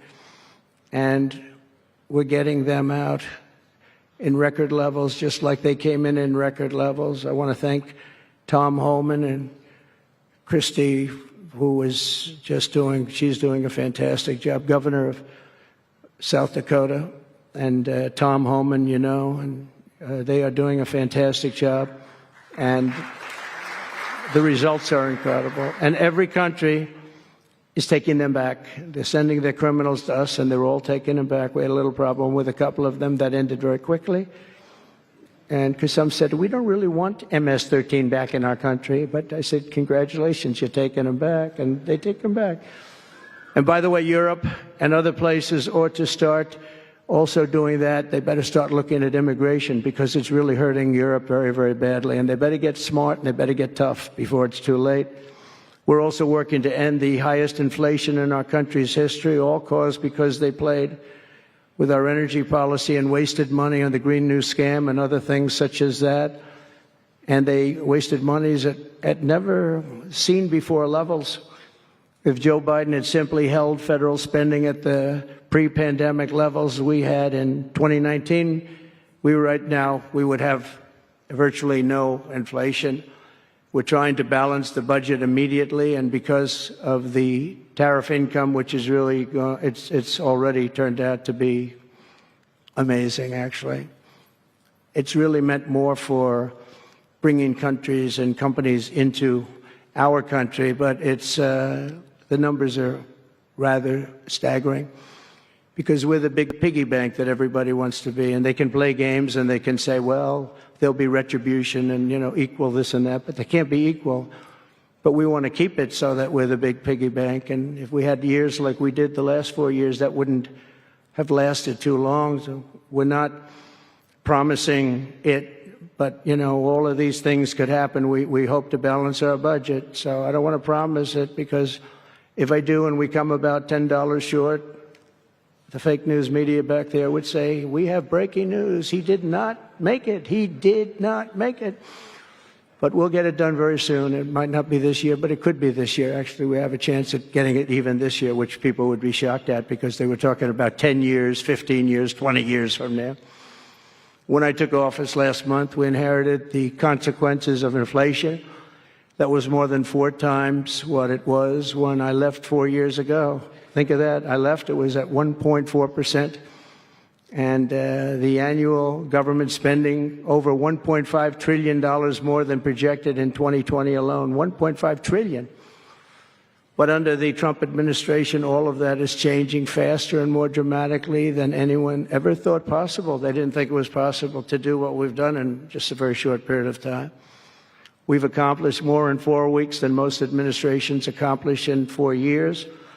On my first day in office, I imposed an immediate federal hiring freeze, a federal regulation freeze, and a foreign aid freeze.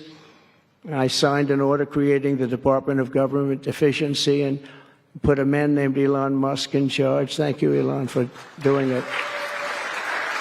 Thank you very much. And he's doing a great job. I wish you could have seen him last night. It's really, he's a very committed person. He's a very serious person. And he's a very high IQ people. I like high IQ people. Not all have to be, but, it'd be nice to have some people up there that he's a seriously high IQ individual. Now, he's got his faults also, I will tell you that.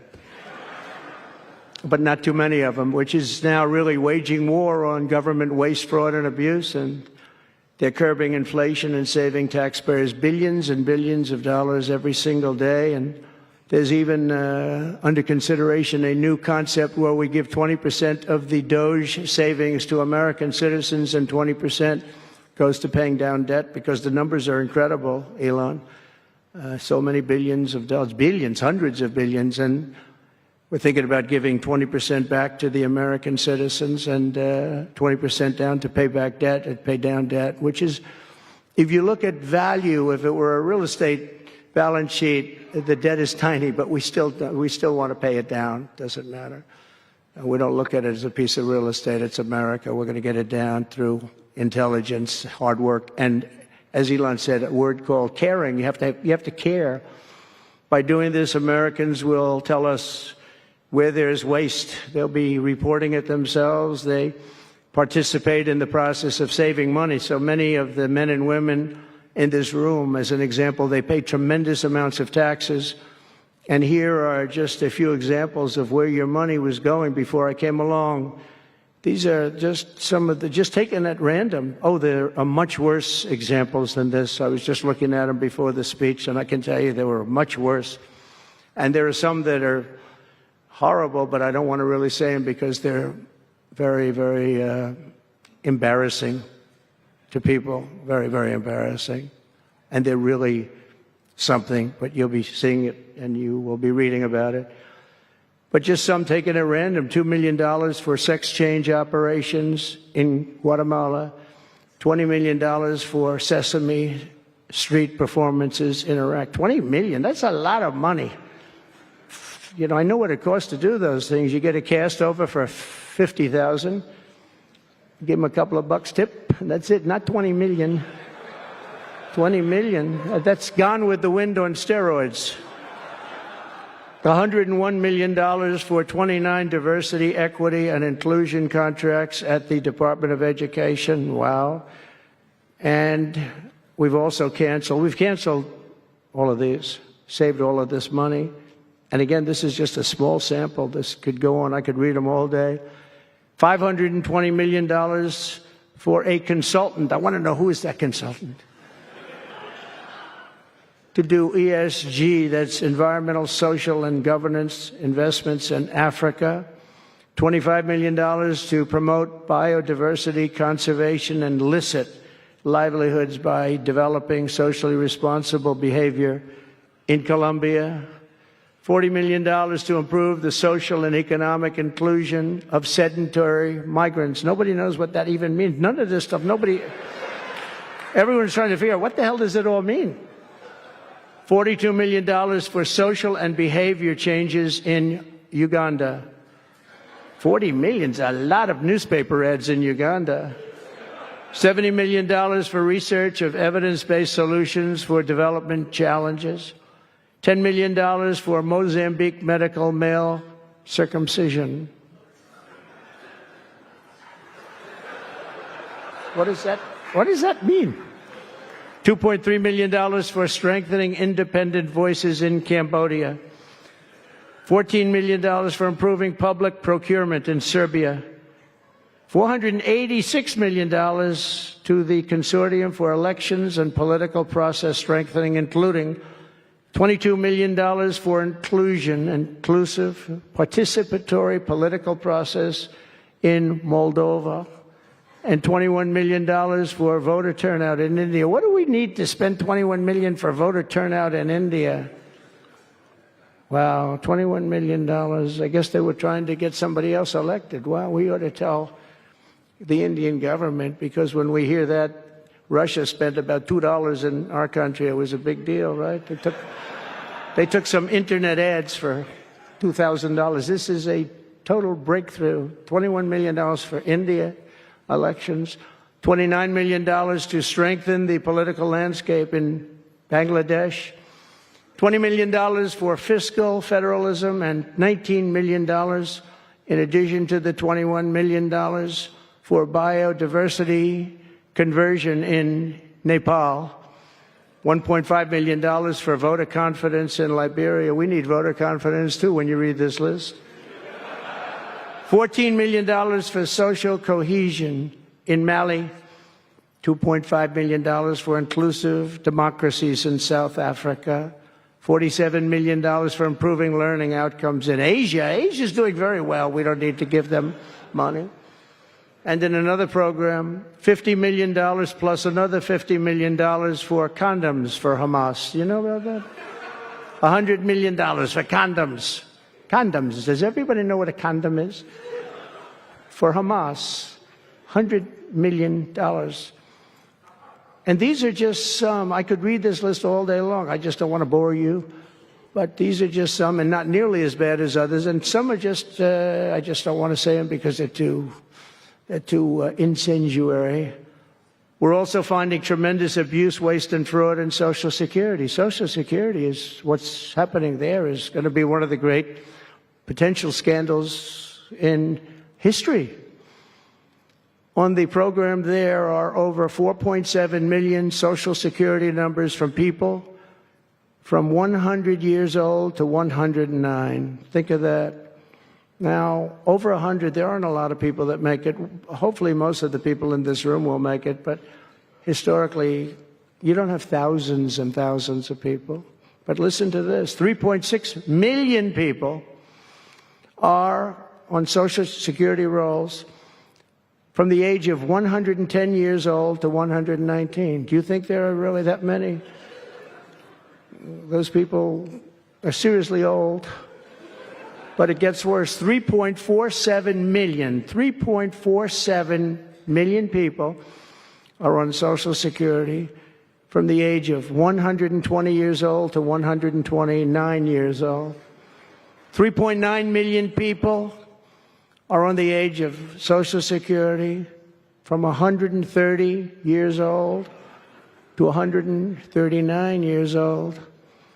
Now, the all-time record, I heard, is a woman who was 127 years old. That's the record. A woman from a certain country where they have actually people that live pretty long, actually. And she was 127 years old. That's pretty old. But we're topping her by millions of people.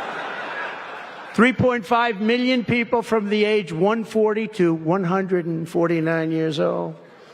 1.3 million people are on Social Security from the age 150 to 159. And over 130,000 people are on Social Security over the age of 160 years old, okay? Including 1,039 people, think of it, over 1,000 people between the ages of 220 to 229. And one person between the age of 240 years old to 249. And the record topper, there is one person on Social Security who's 360 years old, which is approximately 110 years older than our country.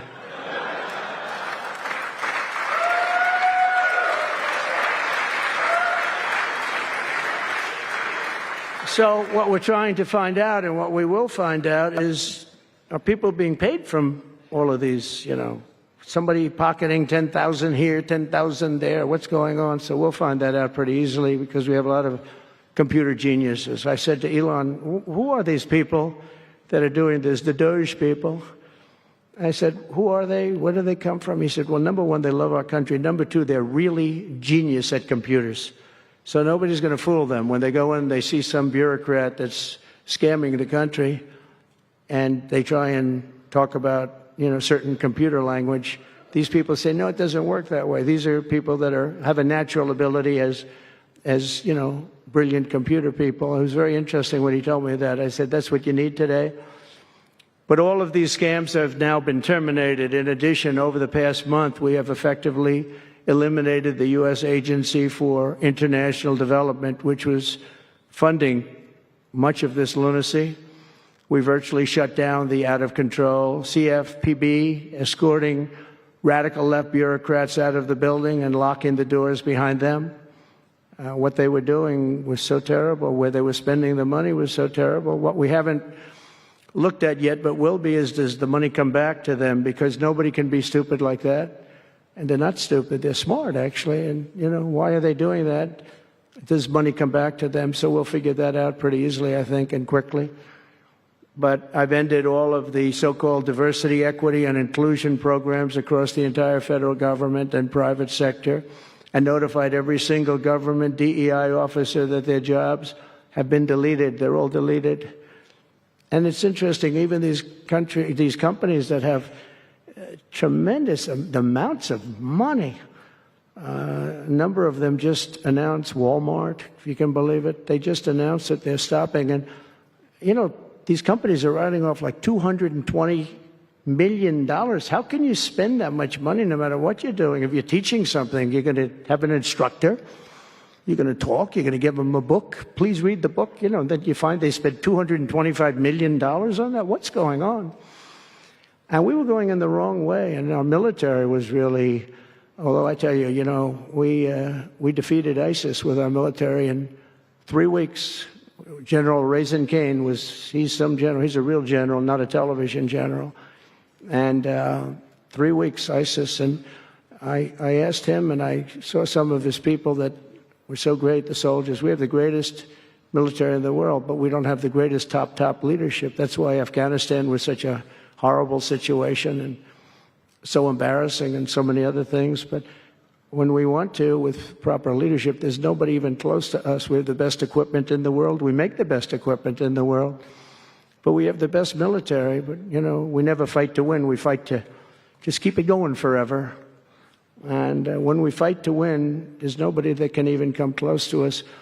But I was talking to General Dan Kane, and we call him Raisin Kane, and I was told it would take about 4 years to defeat ISIS, and he did it in 3 weeks. I said to him, "What do you think, General? How long will it take?" "Sir, I think we should do it in less than 4 weeks. You're going to have time left over." And he did that. And we were told by the television generals it would take 4 years, so we did it. That's when I went to Iraq. I flew to Iraq, and late at night, the dark of night, all the windows closed, all the lights off in the plane, in Air Force One. And we flew in, and it was pretty amazing. I'll tell you, we were landing, and there were no lights in the plane. "Sir, we have to turn off all lights." I said, "You mean we spend $9 trillion, and we have to fly in Air Force One with the lights off?" And I went up to the pilot, said hello. And by the way, these guys are like central casting. These are the best-looking human beings. Everybody is like perfect. The most handsome people, the best-looking people you've ever seen with the flat tops and the whole thing.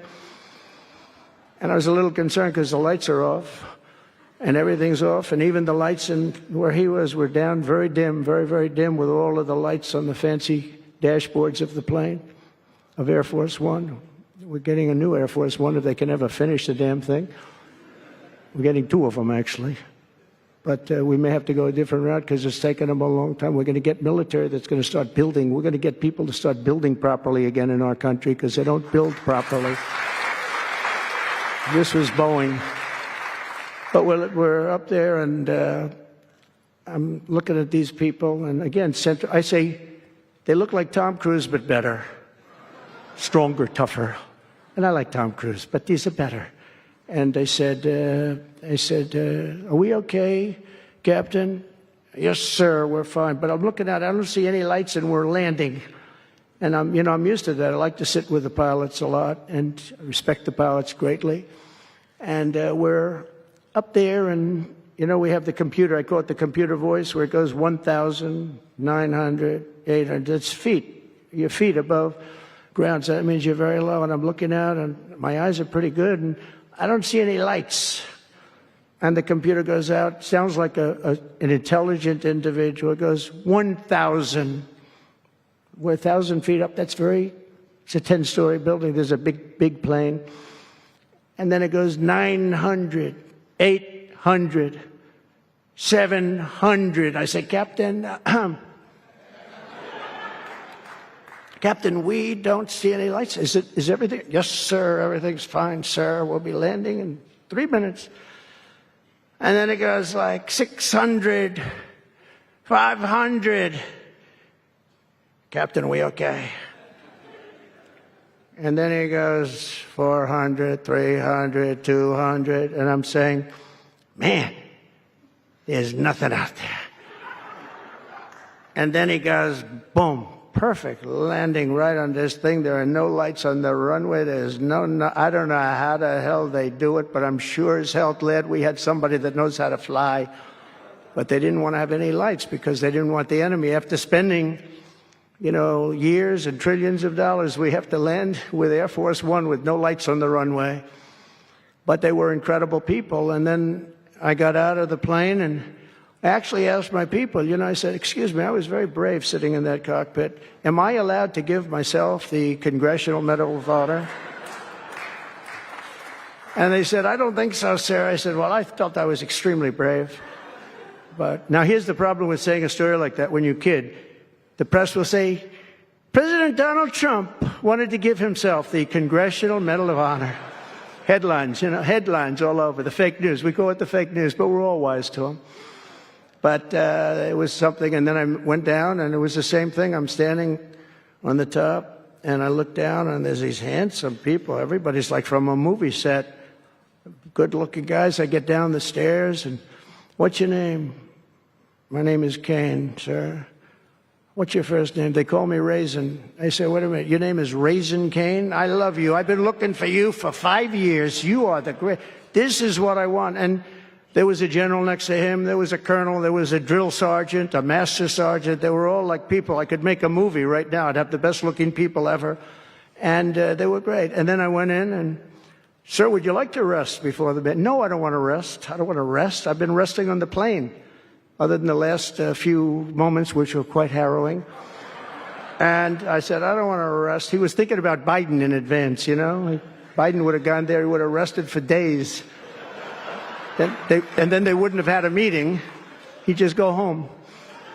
No, I said, I don't want to rest. I don't want to rest at all. I want to go. So we went into this like bunker, and we had a lot of very good, talented people. And that's when I asked him. I said, you know, I'm hearing it's going to take a long time. No, that's not right, sir. It's not going to take a long time. We'll have it done in 4 weeks. I said, how can you say 4 weeks when in Washington they said 4 years? He said, 4 weeks, sir. We'll hit them left. We'll hit them right. We'll hit them up the center. We'll hit them underground and overground. We'll knock the hell out of them, sir. And I said, why is it that they said so long? He said, because they wouldn't let us fight. And we're very far away. They want us to fight for this from this airport. We're very, very far away, sir, and they want us to fight here. We have many substations out, sub-airports, they call them, remote airports, where they build them in the sand, and we have many of them, and I'd use them all, sir. And I would hit them so hard from so many different directions. I said, well, what do you think? He said, you just let me know. And I called him back, and I said, go ahead and do it. Are you sure you can do this, General? I said, yes, sir. And he did it actually in 3 weeks. It was over 100% of people that are really hurting the Middle East, hurting the world. And it was done. And we have, I'm telling you, we have the greatest military in the world, but you have to use the right people.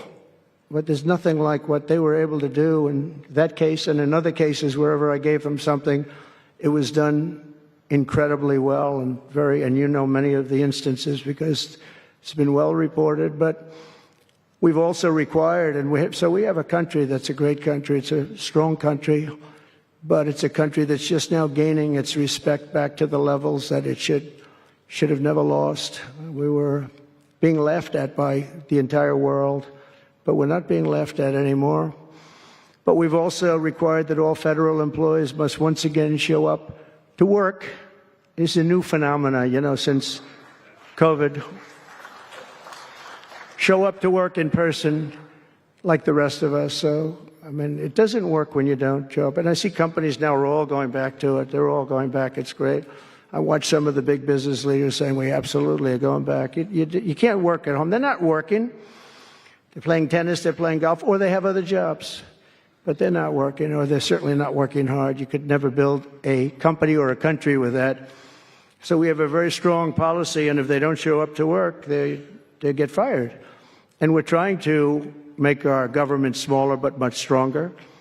And we have tremendous bureaucracy, but it's happening. A lot of people are leaving, and in some cases leaving with pretty good offers. You know, you're paid 7 or 8 months and go out, find a job. But some of these people had jobs. They were actually working for us, but they also had other jobs. And those people, in theory, they have problems. I don't know if we're going to do anything about that. So we have other things to do, but they were working other jobs instead of working for us. So they were staying home working, but they were working other jobs, getting paid a lot of money, perhaps.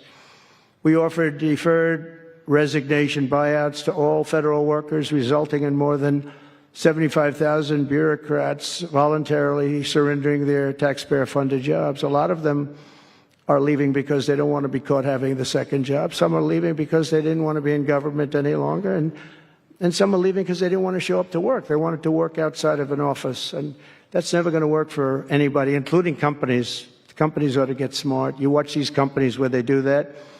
They start going bad. Nobody knows what's wrong with this company. Well, try getting the people back into the office where they can be cohesive and together. In less than a single month, the Department of Government Efficiency has already saved over this is just a short period of time, $55 billion. And we're just getting started. That's nothing compared to the numbers that you're talking about, right?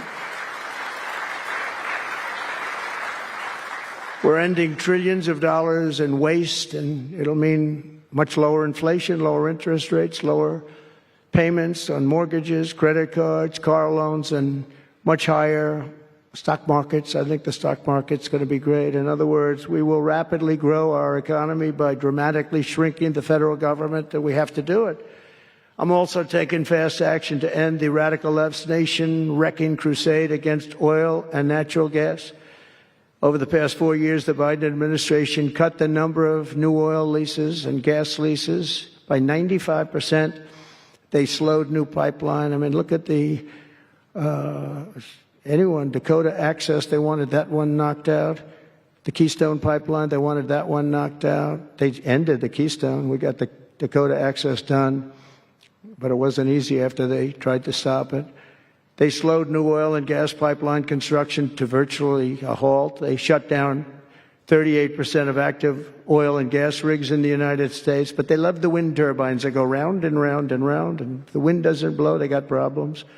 They kill all the birds. They ruin the sight lines. They ruin the plains and the beautiful areas of our country, including the oceans, the lakes.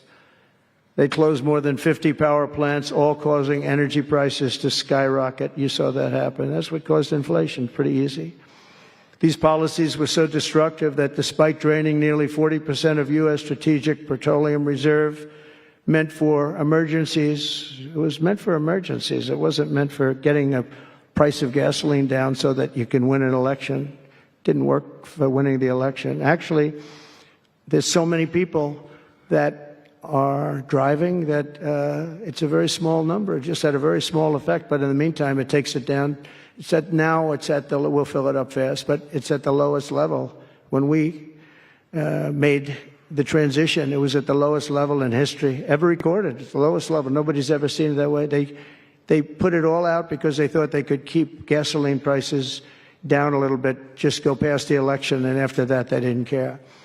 And it didn't work because they didn't get elected. I got elected.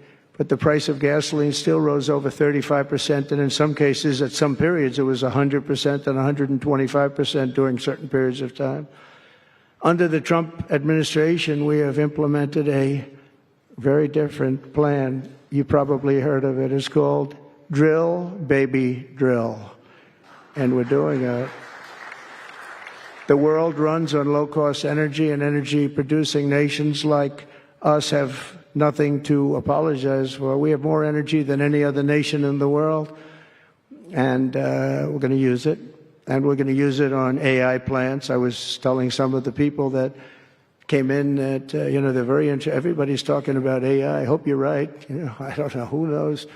But Elon, are they right? Are they right in going all? Are they all in for AI? But the problem is, to do it, just in our country, you need twice the electricity just to open up and be the top of AI. You need twice the electricity that we have right now in the entire country. If you take all of the electricity, you need more than twice. You need double what we have right now just to fuel this new industry that's growing. I was amazed when I heard that number. And they all said, how can we do this? Because, in China and various other places, you can probably get it with the shake of a hand.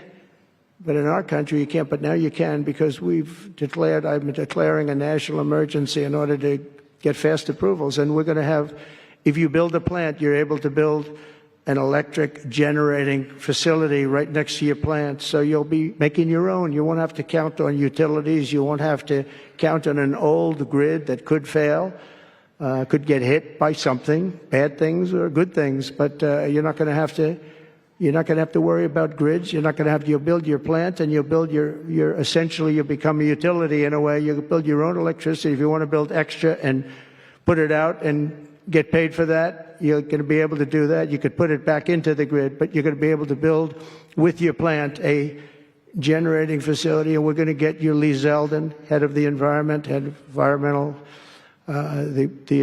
group, various groups, and we've got them unified now, but we're going to get you very fast approvals, and they'll be approved so fast your head will spin. And we're going to get that whole industry started, and we're going to be the head of it. We're leading right now. We have the greatest brain power. We're leading right now, and I expect that we're going to be leading by a lot, but we're going to get you the energy very, very quickly. That would be the one thing that everybody was concerned. How do we have that much electricity when Los Angeles has blackouts and brownouts right now? And there's a lack of electricity, but we're going to get it at levels never seen before. I ended the ridiculous Green New Scam, halting tens of billions of dollars of wasteful deficit spending. And I withdrew the United States from the unfair, one-sided Paris Climate Accord, and I ended Joe Biden's insane electric vehicle mandate because it was just insane. I repealed the last, and by the way, if you want to buy an electric car, it's great. If you want to buy a gasoline-driven car or a hybrid, it's great. Whatever the thing happens to be. I heard hydrogen's hot. The problem is when it's not, you're in deep trouble, because when that sucker blows up, they don't find the body. So that's one that I said, you know what, let's take a pass on that one. They said it's good, but when it's bad, it's really bad. You find the bodies on trees, on the side of a tree. I said, I think we'll pass on that one, right? We're not going to want that one. But you never know. Maybe someday it'll be good, but it doesn't sound like it's off to a good start. I repealed the last administration's very destructive natural gas export ban. And last week we approved our first new liquefied natural gas export license. And we have literally hundreds of people that want to export. I recently met with the Japanese Prime Minister, Shiba, to discuss large increases in American oil and gas exports. They want it so badly. They said we went to the Biden administration, they wouldn't sell it. They wouldn't sell it. Nobody knows why. Biden didn't know why either. They asked him, I don't know. They did. Oh, I didn't know that. But we're going to sell it. And the new project in Alaska is going to feed all of Asia. We're going to take care of all of Asia. We have so much oil and gas, like very few people, like very few countries have, like really actually no country has. I also met with Prime Minister Modi of India, who wants to greatly expand India's purchase of American energy. And my administration has also launched the most aggressive deregulation program of any nation in history. Under my executive order, for every one new regulation added, 10 old regulations have to be eliminated. And you know, in our first term, which was actually an incredible success, we had the greatest economy in history until COVID, and even after that, we did great. The stock market was higher. If you think of it, it was higher after the fact. After we went through that whole thing, it was higher than it was just prior to COVID coming in, which is a pretty amazing thing. But we did a great job on that, but it was a terrible thing for the world. The whole world suffered. It suffered terribly, including China, including other countries. It was a terrible period of time. But despite that, we did well. But we had the greatest economy in the history of our country. And I think this time we're going to do even better. We were artificially hurt by COVID. We had to focus on that instead of focusing on, but just prior to COVID coming in, there's never been anything like what we did, what we achieved. And even after, we did very well, and especially considering what all of us had to do with COVID. Some nations were hit so badly, it's just unbelievable what happened to them. As part of our effort, I've signed executive orders to keep the United States at the forefront of artificial intelligence and to end Joe Biden's war on Bitcoin and crypto. We ended that war totally. That war is over. They were very hostile toward them until the very end, just because there's so many people on Bitcoin and crypto that just before the end, the SEC came out and they were being very nice. I was so nice to people because so many people were being indicted for no reason whatsoever. Very political group of people. That's all they did, was they liked indicting people, but they were being indicted, and many of those indictments were dropped just before the election because they said, wait a minute, there's 100 million, 125 million people using this, and they didn't want to have, you know, all these people being voted against. But by the time they did that, it was too late. We had that vote entirely, I think. I think anybody was smart that believed in that, and there were a lot of people believing it. Anybody that was smart voted for Trump. And they pulled the indictments, and I see people that were indicted. I said, I saved your life. I saved your life. Because if they thought that, they actually thought that I was doing it. They said, why is Trump doing it? Is he doing it for political reasons? I don't do anything for political reasons. I do what's right. I want to be in the forefront of every industry. So I'll be working with the Republican Congress to pass the largest tax cuts in American history. And that includes, obviously, we have to extend the Trump tax cuts, which were, until now, the largest. We're going to dramatically cut taxes for families and for workers and for companies, including no tax on tips and hopefully no tax on Social Security and no tax on overtime. And that overtime one is a sleeper because I think a lot of people are going to be spurred on to do a lot of extra work. When they hear that, it's a lot of companies really like it and a lot of people really like it. The new Trump tax cuts will also include 100% expensing for new factory construction in the United States and anything else that you're going to buy with capital. If you buy something that is going to be good for our country, we're going to let you expense it, 1 year expense. And I did that the first time, and everybody was saying, can you go back to that? Now you still get, I guess, 40% or whatever, but it pares down. But we're going to bring that right up to the top level. I think that had a lot to do with the success that I had during my first term. And we'll substantially cut taxes for all domestic producers of oil and gas and just about everything else that they produce. In my first term, I brought the business tax down from around 40% to 21%, which everybody said was an impossible thing to do. I cut it from 40. It actually was state and city was much higher than 40, but I got it down to 21%, and now I'm bringing it down to a goal of 15%, but only if you make your product in America. In other words, you're going to be at 21%, but if you make your product in America, you're going to go from 21 to 15. If you don't, you're going to pay 21%, which is still lower than anything. So guys like Elon are going to come and make his great cars in the United States. There are a lot of people are calling. A lot of car companies are calling. They called me, three of the majors. They called and they said, we're looking all over the place. We want to be there. I'm going to be announcing tariffs on cars and semiconductors and chips and pharmaceuticals, drugs and pharmaceuticals and lumber probably and some other things over the next month or sooner. And it's going to have a big impact on America. We're bringing our businesses back. If they don't make their product in America, then they have to pay a tariff. But if they do make their product in America, they don't have to pay any tariff, which will it's all going to bring trillions of dollars into our treasury, or it's going to mean that there won't be any taxes because we want to have a fair base. If they don't have it, we don't have it. If they don't pay, if they don't charge us, we don't charge them. It's pretty simple. The Republican Party is once again the party of common sense. We're a party of common sense. We want strong borders. We don't want men playing in women's sports. We don't want to have transgender for everybody. We're the party of common sense. That's how we won the election in such a big manner. We'll no longer allow other countries to ransack and plunder our nation. That's why I've announced that we will soon begin imposing reciprocal tariffs on any country that engages in unfair and unequal trading practices. If they tariff us, as I said, we will tariff them at the exact same rate. So if a certain country, because some of these countries, even countries that I've already mentioned, are extremely aggressive with tariffs. Nobody knows that. European Union, they have a VAT tax that's devastating. It's very tough for people on the outside. Hard to sell cars.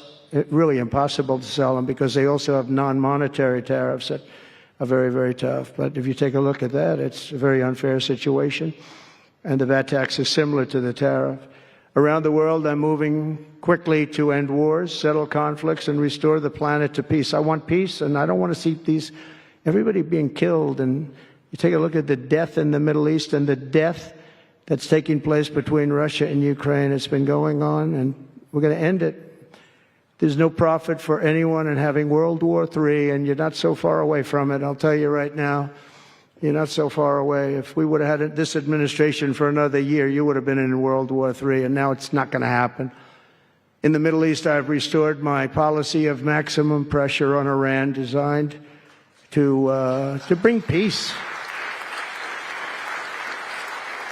And we've designated the Houthis a terrorist organization. They're, destroying shipping lanes all over the place. They're making it very hard for people to get their product delivered.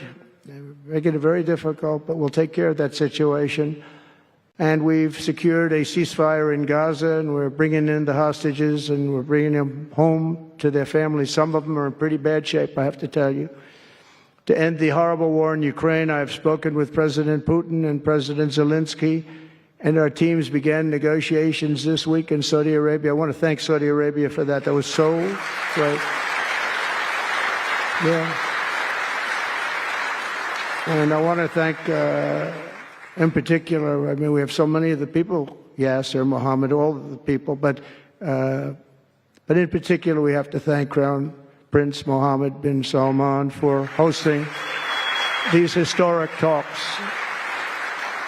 And talks that went very, very well. Steve was there, Steve Witkoff was there, and Michael was there, Michael Waltz and others, and they really went well. It's a big step. We got to get that war over with. You have to see the people that are dying. I look at the pictures, the satellite pictures of the field. It's a level field, and it looks like a modern-day version of Gettysburg, and you know what that means. It is just carnage. It's horrible. And, it's not American soldiers. It's not even soldiers from the Middle East in the case of Ukraine, Russia, but it's people, it's young people from Russia and Ukraine mostly that are just being decimated. It's flat fields. And a bullet goes, and a bullet only stops when it hits somebody. And the level of people being killed in that battle, soldiers, young soldiers, in some cases old soldiers, because they're running out of people. They're running out of soldiers, in one case. But think of it, a modestly successful comedian. President Zelensky talked the United States of America into spending $350 billion to go into a war that basically couldn't be won, that never had to start and never would have started if I was president, not even a chance. And it didn't start for 4 years, never would have started. But a war that he, without the U.S. and Trump, will never be able to settle. They'll never settle that war without our involvement. That's why they did such a great job this weekend. That's why Saudi Arabia did such a great job this weekend in hosting. The United States has spent $200 billion more than Europe, and Europe's money is guaranteed. They get their money back. It's a form of a loan. Nobody knows that. I know that. I said, why isn't somebody saying, we do it the same way? And we spent much more money. We have to equalize, but while the United States gets nothing back, so they get their money back. It's a loan. We just give our money. And we had a deal based on rare earth and things, but they broke that deal. But they broke it 2 days ago. We had a deal because I said, we're spending $350 billion, and Europe gets their money back in the form of a loan, and we don't. We're just giving the money hand over fist. That's the Biden administration for you. But they're no longer dealing with the same United States as they were dealing with a few months ago. Why didn't crooked Joe Biden demand equalization, and that this war is far more important to Europe than it is to us, and that there's a very big, beautiful ocean, a separation? This is, we're helping Europe. We're trying to help Europe. On top of this, Zelensky admits that half of the money that we sent them is missing. They don't know where the money is. He said, well, we don't know where half of it is. That's great, wonderful. He refuses to have elections. Is low in the real Ukrainian polls. How can you be high with every city is being demolished? It's hard to be high. Somebody said, oh, no, his polls are good. Give me a break. Every city is being demolished. They look like a demolition site, every single one of them. And the only thing he was really good at was playing Joe Biden like a fiddle. He played him like a fiddle. That's an expression we use, Yasser, to say that he's pretty easy. A dictator without elections. Zelensky better move fast, or he's not going to have a country left. Got to move fast, because that war is going in the wrong direction. In the meantime, we're successfully negotiating an end to the war with Russia. Something all admit that only Trump is going to be able to do in the Trump administration. We're going to be able to do it. I think Putin even admitted that. Biden never tried. Europe has failed to bring peace, and Zelensky probably wants to keep the gravy train going. I don't know what's the problem, but he hasn't been able. He's very upset that he wasn't invited. He could have come if he wanted to, but that he wasn't invited to Saudi Arabia. But he's been working for 3 years. There's never been even meetings or phone calls to stop this war. It's a horrible thing. I figure Russia's lost 900,000 soldiers. I think that Ukraine's lost probably 700,000. And it's a terrible thing. You'll see bodies and body parts all over the field, all over. We see them very accurately through satellites. I love Ukraine, but Zelensky has done a terrible job. His country is shattered, and millions of people have unnecessarily died. And you can't bring a war to an end if you don't talk to both sides. You got to talk. They haven't been talking for 3 years. So we hope to see a ceasefire soon and to reestablish stability in Europe and the Middle East.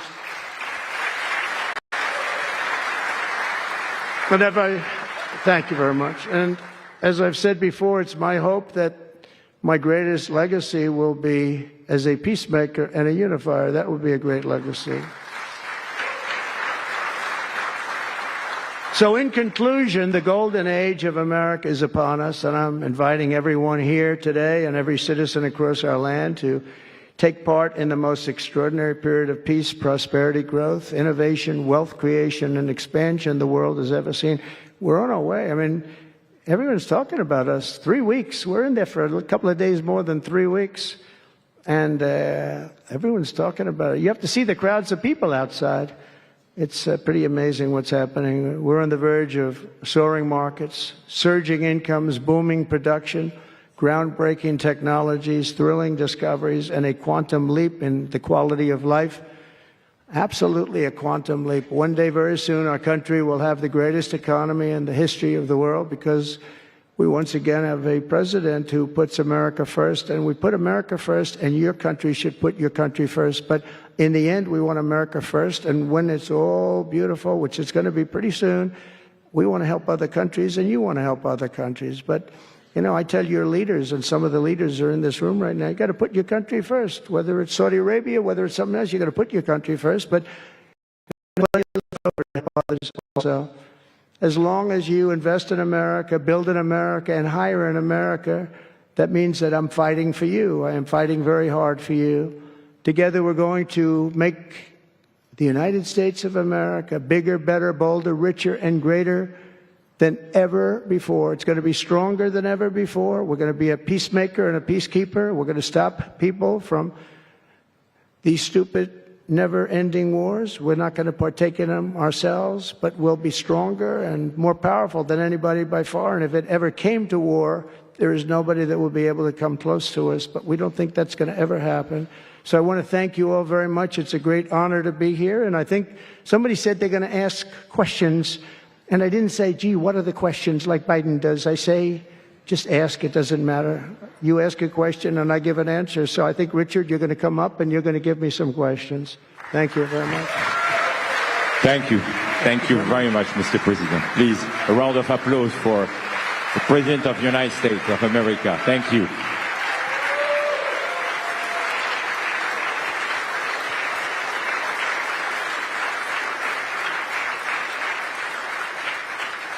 Mr. President, thank you for accepting to take a few questions. 20 years ago, I don't know if you will remember, we were under the same roof in Orlando and you were delivering an amazing speech in front of 3,000 sales reps, giving them the best advice to be successful. So what is the best piece of advice that you have ever received? Well, I think it was watching my father. You know, my father was a very hard worker, and he just worked hard. And he was very smart. He had good genetics. His brother was the longest-serving professor in the history of MIT, Dr. John Trump. And my father was every bit as smart. But my father had to work. He was older, and he put his brother through school. In fact, he once said, boy, I put him through so much school. He had 3 different degrees. And they asked him to stay on at MIT. But my father was the same ilk. And I noticed that my father was a happy man. And what he did is he worked. He just worked all the time. He worked. And he loved it. And really, I think the best piece of advice I got from that is you have to love what you do. And if you love what you do, you're going to have a happy life. If you don't, I mean, I see so many people, they're in businesses that they don't want to be in. they're in businesses that, they're bored in or they're not good at. They don't have a natural ability at it. There is such a thing as natural ability, whether it's sports or acting or anything else. I mean, some people have an ability for something. Try and find that ability, but you have to love what you do. If you love what you do, you're going to be, at least you have a good chance of being successful. Mr. President, it's almost time for an early dinner. So if you are throwing a dinner party and you can invite 3 fascinating guests, living or dead, who would you bring? Well, they're all sitting right in the front row. Yes, sir. Are you ready? Mohammed, are you ready? Steve Witkoff, and we have the most important person, at least until the World Cup is over, is here. Johnny, stand up. He gave the United States the World Cup. Johnny, thank you very much. I didn't know you were here. That's very good. He's the king of soccer. That's not bad. And you've done a fantastic job. But it's very interesting. When I was president, I got the World Cup, and I got all of the, we have the 200, and so that fell in this administration. That's a big deal, 250 years. But we have all of these things happening, and I also got the Olympics. And I was called by the mayor of Los Angeles, sir, would you call up the Olympic Committee, because it was at that time President Obama will not take their phone call, and we're going to get the Olympics in Los Angeles. And by the way, they've recommitted to Los Angeles at a level that, I was very worried about that.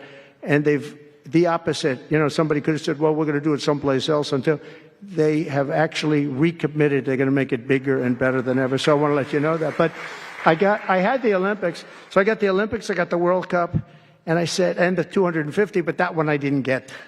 But it was there. It was in this term. And I ran an election, and we did fantastic in 2016. We did much better.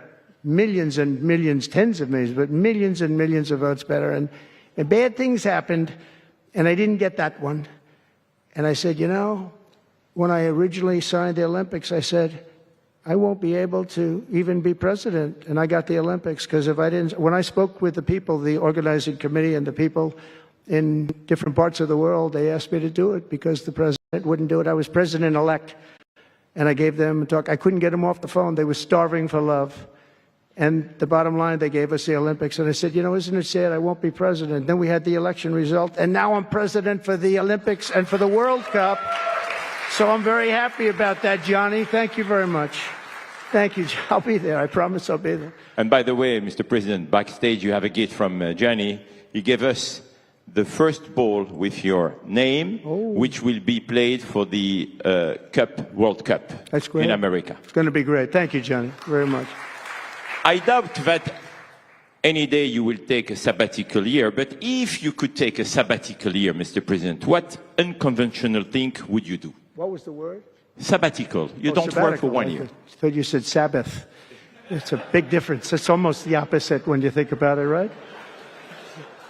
I think what I do is, look, what I'm doing now is the most exciting job in the world. It's a hard job, not an easy job. It's a nasty job. It could be a lot easier with, I think that the news media has to straighten themselves out, because people are getting it. They're losing tremendous popularity, and they've lost their prestige, and they've lost their credibility. And I think it's a very important thing, the news media, but I think they have to straighten themselves out, because the people are going around them now. They have so many different things with, like Elon with X, which was a big thing, and we have Truth, which has been fantastic, and we have so many other things that you don't really need traditional. But I will tell you that there is just nothing I could do to enjoy my life, whether it's that or anything else that you'd ask, because this is the ultimate. I mean, I had to make a big decision, and it was a very risky decision, because if I would have lost, my life would have been a much different life. It would have been a very nasty life. They were going after me at levels that nobody's ever seen before. Not Andrew Jackson, not Abraham Lincoln. The historians say that the president that was treated the worst by far by the media and overall was Andrew Jackson. In fact, his wife died of heartbreak. They were treated really rough. And Abraham Lincoln was second, but he had a civil war. You can understand that. But nobody was treated like me. Nobody. And I will tell you, you learn a lot about yourself. But there's nothing I'd rather do. I had to make a decision. Do I do this? Because if I lost, it would have been very, very bad. It was dangerous, actually, very dangerous in so many different ways. And I decided to do it. And I said, I have to win, because if I don't win, I spoke to a friend of mine the other night. He said, if you lost, it would have been it was actually Sean Hannity just before we did the interview last night. He said, boy, if you would have lost, you would have had a tough life. You would have had a very tough life. So there was a certain amount of courage involved in this decision to run. And it's a great honor to win by this much, to win all 7 swing states, the popular vote. Popular vote doesn't get won that much by Republicans for whatever reason. I think that's changing because, again, we're the party of common sense and they're the party of some real bad things. And I think they'll change. I think they have to change. It would be wonderful. I'm going to be having lunch with some of the Democrats next week, and it would be wonderful if we could work together. I think working together would be great. But they have to change. You can't get elected on the programs that they want. And that's really what America wants to see. So there's nothing I'd rather do than what I'm doing right now.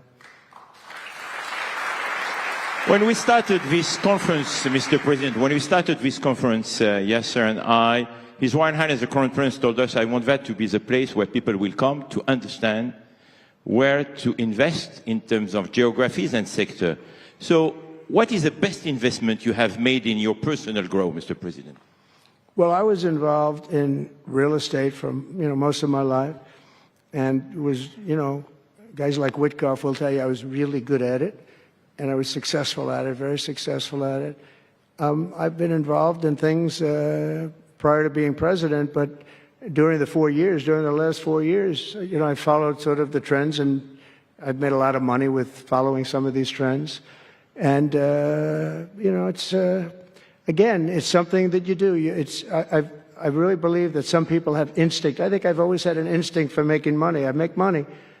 And I went into show business. I had one of the most successful shows on television. I wrote books, and they were all bestsellers. Virtually every book was a big bestseller, some really big bestsellers. And so I don't know. It's whatever I do, I just want to make it successful. It's very important to me. There are many ways to make money. You can be in many different fields. And a lot of them is being in the right country. If you're in a certain country, our country is actually getting very bad, a very dangerous place, actually. Bad things were happening. But if you're in a certain country, you have a chance to do well. And no matter how good you are, if you were born into the wrong country, you're not going to make money. Now, you can do other things. You can attain power, I guess. Maybe it's the wrong kind of power, but it's power. But being in the right country where you have the right incentives and, entrepreneurship, et cetera, and America has always been sort of at the top, or one of the top, but always pretty much at the top. But it was losing that position, and I think losing it rapidly. This last administration, look, I don't want to be. I wish I could say I wouldn't have run if I thought Biden was doing a good job. If I thought they were, I wouldn't have run, because as I said, it was very dangerous to run in a lot of ways. In fact, my ear will show that when you look at it closely. My ear. I have that throbbing feeling every once in a while, but it was dangerous in a lot of different ways. But he was so bad that I had no choice but to do it. If I thought he was doing a great job, I wouldn't have run, and I would be very happy. I actually wanted him to do a good job. I was saying, do this, do that. I'm telling them, do things. They should have done what I said. And but I would have been very happy not to have run, and frankly, to have seen somebody do a good job. But our country was going to hell. And I really sort of had to run.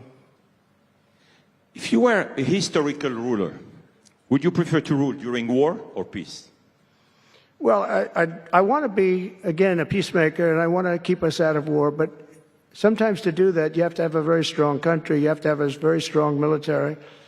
And as I said, we have a much stronger military than anyone would know. We have the best equipment. And I bought a lot of it. I rebuilt our military in the first 4 years. I rebuilt it.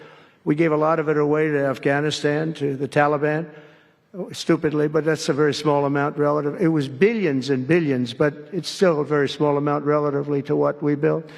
But I largely rebuilt our military. Now I'm going to have to do it again because so much has been given away, so much has been treated so badly.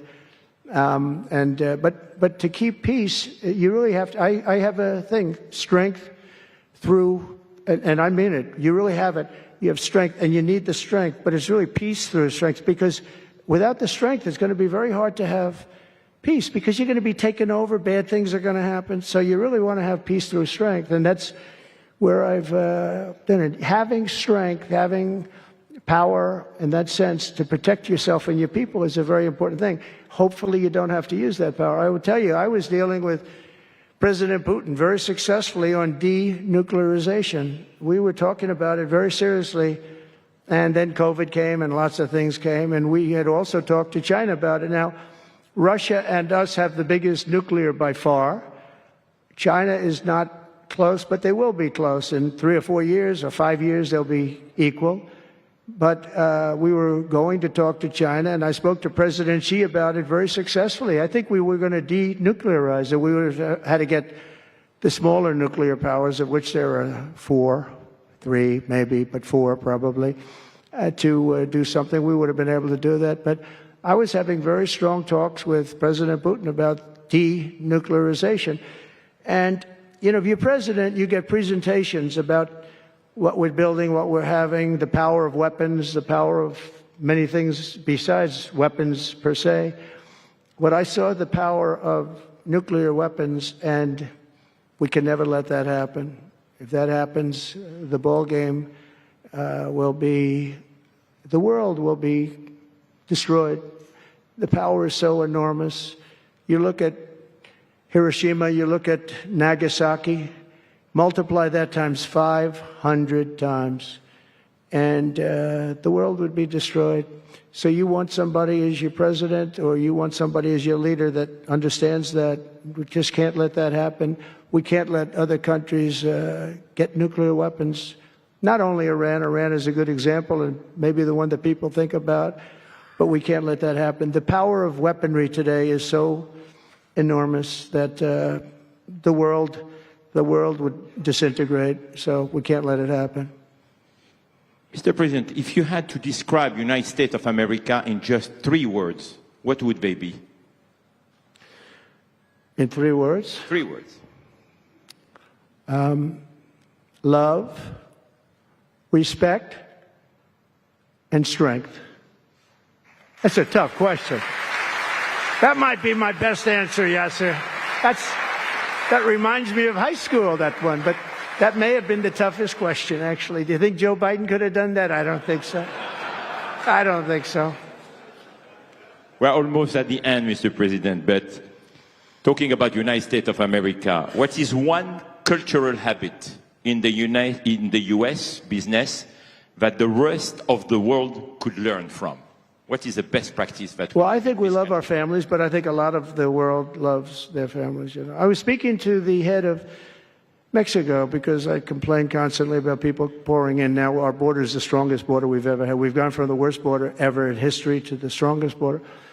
But I was speaking to the president of Mexico, a very wonderful woman, actually, and I said, we were talking about drugs. You can't let people come through your country and come into the country. You know, I was not that nice, but they understood what I was saying. And she said something that really got me. I said, you're not a big drug-taking nation? And she said, no, we are not a consumer. And I said, a consumer? What an interesting word. We're not a consumer nation. We're not a consumer of drugs. I said, what an interesting, and why is that? She said, well, we have very strong family values. I said, but we do too. We do too. We have very strong. Our families are devastated by what's happening with fentanyl, and China will not be doing. We're going to make a deal with China. They were not letting that happen anymore. And I had a deal, by the way, before I left. I had a deal with President Xi where they were going to give the maximum penalty to anybody making fentanyl and sending it into the United States. And their maximum penalty is the death penalty, and it would have stopped. But when the election turned out to be a rigged election, but that's okay. When an election turned out to be, it was an election that shouldn't have happened. All the things that happened. I'll give you an example. We wouldn't have had October 7th, Israel attack. We wouldn't have had Ukraine and Russia fighting. We wouldn't have had inflation. We wouldn't have had all of these things that, happened. But in speaking with her, she said about family values, I said, well, you're not really saying anything there because we have great families too. We have great family values. She said, plus we advertise a lot. I said, ooh, you mean you advertise about how bad drugs are? Yes, we do. We spend a lot of money on advertising. And I said, unbelievable. That was such a great conversation because we're going to spend hundreds of millions of dollars advertising how bad drugs are so that kids don't use them, that they chew up your brain, they destroy your teeth, your skin, your everything. And I thanked her for that. You know, I make so many calls and I never learn anything from anybody. I know everything and I never learn anything from anybody. And I spoke to this woman. As soon as she said it, she didn't have to say exactly what. I said, exactly. What a great idea. And I think we're going to have, and I saw pieces of it, we're going to go in with $100 million and then another $100 million initially. But I saw some of the ads and they are really violent. I said, you have to make them strong. Your skin practically comes off after a period of time. You lose your hearing. You lose your teeth. It is terrible. And we show this happening to people. And I think we're going to, we did very well we had blue ribbon committees headed up by the First Lady of the United States and a lot of other people that, they have no idea the viciousness of these cartels and these people. And they're smarts. I mean, they're very smart, tough people, making a fortune, by the way, an absolute fortune. But we got it down 18%, which was a record.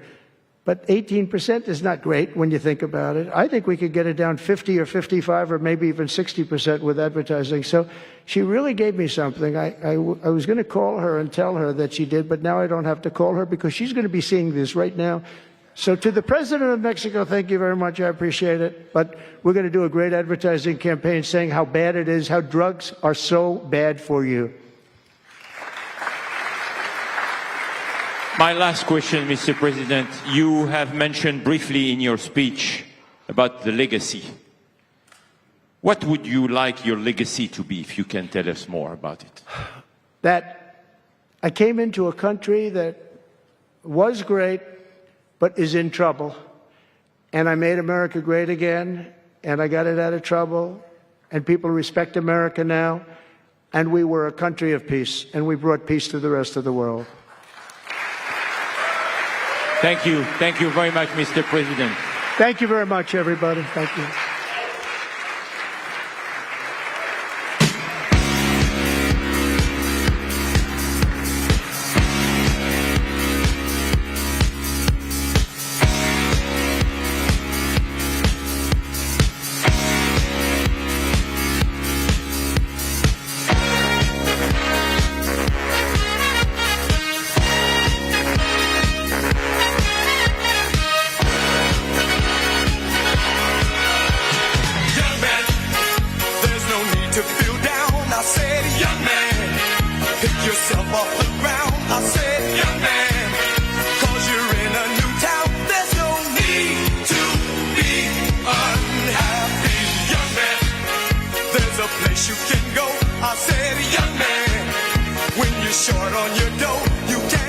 Once again, I feel like we're doing live rally coverage right here on Right Side Broadcasting Network as the president spoke there for quite some time in Miami for the FII conference there. Of course, the Future Investment Initiative Conference, saying we're a party of common sense.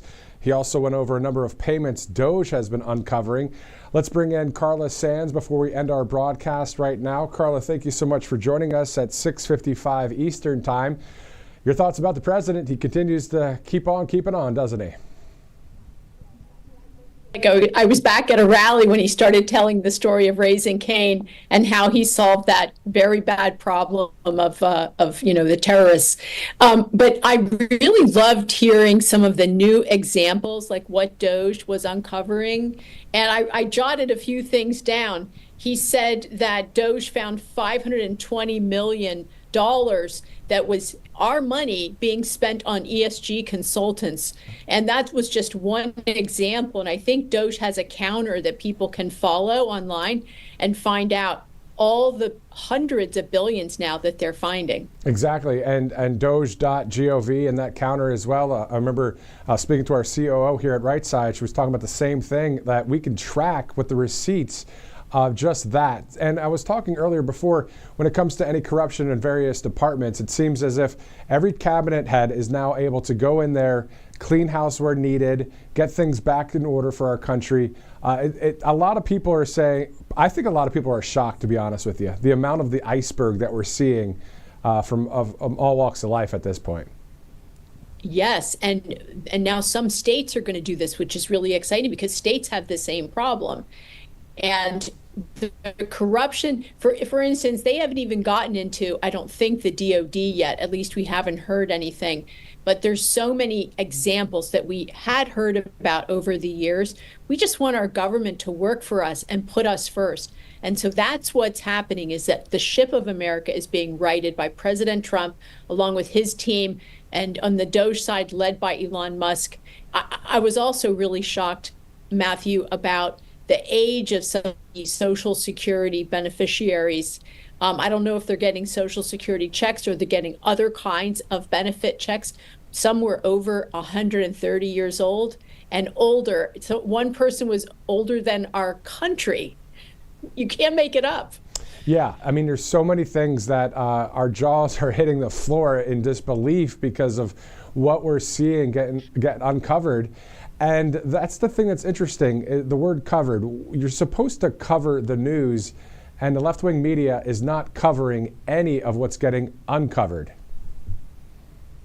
Yes, for years, President Trump called them the fake news over and over again. But they are actually the voice or the backup for the Democrat Party. And in some cases, they seem to be driving the message even. But we're winning in the courts, Matthew. Did you see recently that Doge has permission now to go into these other agencies and departments, that the judge has ruled, and it was an unfriendly judge, actually ruled constitutionally, yes, the president is allowed to know where the money's going. So that's a good sign. I'm very encouraged.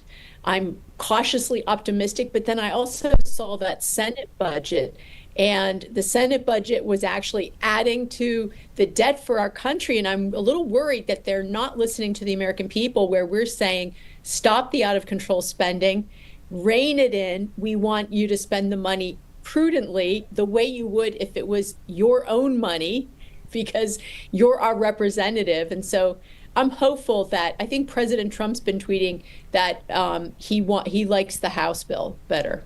Yeah, exactly. A lot of great posts by President Trump today. I mean, there were a lot of good ones out there, including calling himself, saying the king is back, talking about New York and the congestion pricing not going through there in New York. Quite an awesome, fun text. And it's funny. It's like the media then goes and he calls himself king. It's like, calm down, guys. Where's the comedy in any of this? It's just, come on, just lighten up. It's a good country. We're doing good things, and let it go, right? Right. They take themselves so seriously, unless it's them. And then they can say anything and do anything, and they'll accuse us of doing bad things. But I'm just so excited. It's good to hear him in such fine form. I was down in Palm Beach recently, was able to see him.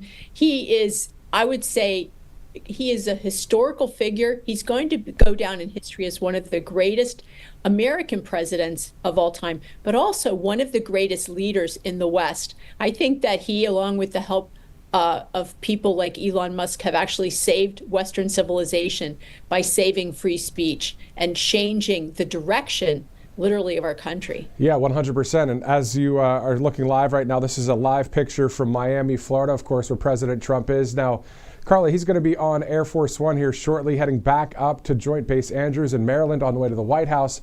He's going to sign more executive orders. And I also wanted to get your take on that question that he had there from the host, the MC, saying, describe our country, describe the United States in 3 words. And on the fly there saying love, respect, and strength. And you got a chuckle out of it, but he did, the president did. But isn't that the truth? I mean, that's what he's leading with. It's that peace through strength right there. Yes, I loved it. Love, respect, and strength. It's biblical. The greatest of these is love, of all of the virtues. And the respect and strength, I actually got chills just thinking about it. I'm excited. President Trump, I mean, we're gonna hold him accountable. He's an imperfect man, but he is the best of my lifetime. So I really feel blessed to be alive during this time for our country. And I'm really hopeful now for the kids, for the young people, that our country is going to be righted. It's going to be great in the future, and that our kids are going to have the same opportunities that we had, because we were going in a different direction. That our kids were not going to have the same opportunities we had. And thank God President Trump was elected, and we should still be thankful, all of us collectively, because that was, I believe, a miracle, because the fix was in as usual. But then I hope that we can hold the House in 2 years and help him implement his priorities for the next 4 years. Exactly. And more executive orders to happen, more promises made, promises kept. That's what we're seeing here. That's what we're monitoring here at Right Side Broadcasting Network. Carla Sands, again, thank you so much for joining us on RSBN Live. Great to join you, Matthew. Thank you, Carla. All right, so it is the top of the hour, 7:02, looking live there at Miami, Florida, gorgeous part of the country, not too far around the state there from the Gulf of America. All right, so we have a lot of programming notes coming up as well as CPAC starts tomorrow. So 9 a.m. from the National Harbor of Maryland. That's where the conference is held. So tomorrow, Robert McNeely and Ashley Brassfield, Christina Loren, our RSBN hosts, will be interviewing so many well-known people there, and with their commentary and analysis. We'll have that starting at 9 tomorrow morning. Also, President Trump will be speaking at an event tomorrow night. We'll have that live for you. Also, any news throughout the day, there will be another stream if there's any breaking news, including the possibility of the FBI director, Kash Patel, getting confirmed with that final vote. So we'll monitor that if it happens tomorrow or Friday. We're all seeing it. We're waiting for it to happen, as there are just a few more confirmations within the cabinet position side to be confirmed. So a lot going on. We're ready to go here at the network. So let's thank a few sponsors, and then we'll close it out for the night. We'll share any other programming notes as we get them.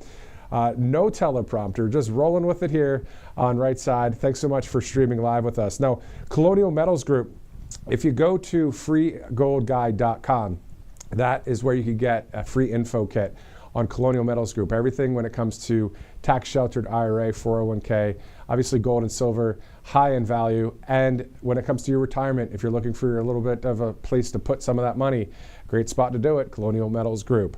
Let's move on to Free Trump Book, freetrumpbook.com. The great Mike Huckabee, of course, the U.S. ambassador to Israel. He and his team wrote these books. So freetrumpbook.com, check it out. Always good to get the detox when it comes to of the left-wing institutional kind of teaching that's been happening by a number of schools out there, getting detoxed off of that and put with the truth of really what's happening out there. Freetrumpbook.com, a lot of different great topics there as well.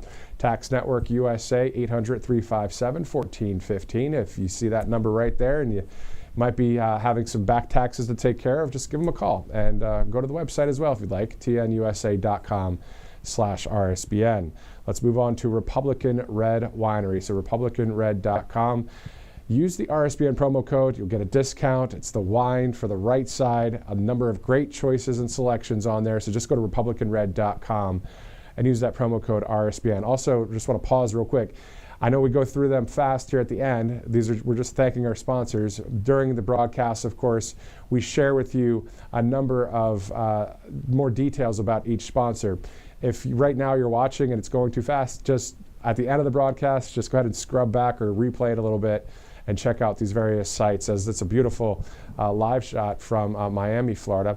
That actually looks like, in a way, the Hudson River, and maybe just a portion of Manhattan, just from the distance. But that is Miami, there where President Trump is, and will be departing from here shortly. All right, let's get back to it and go to angelpaste.com.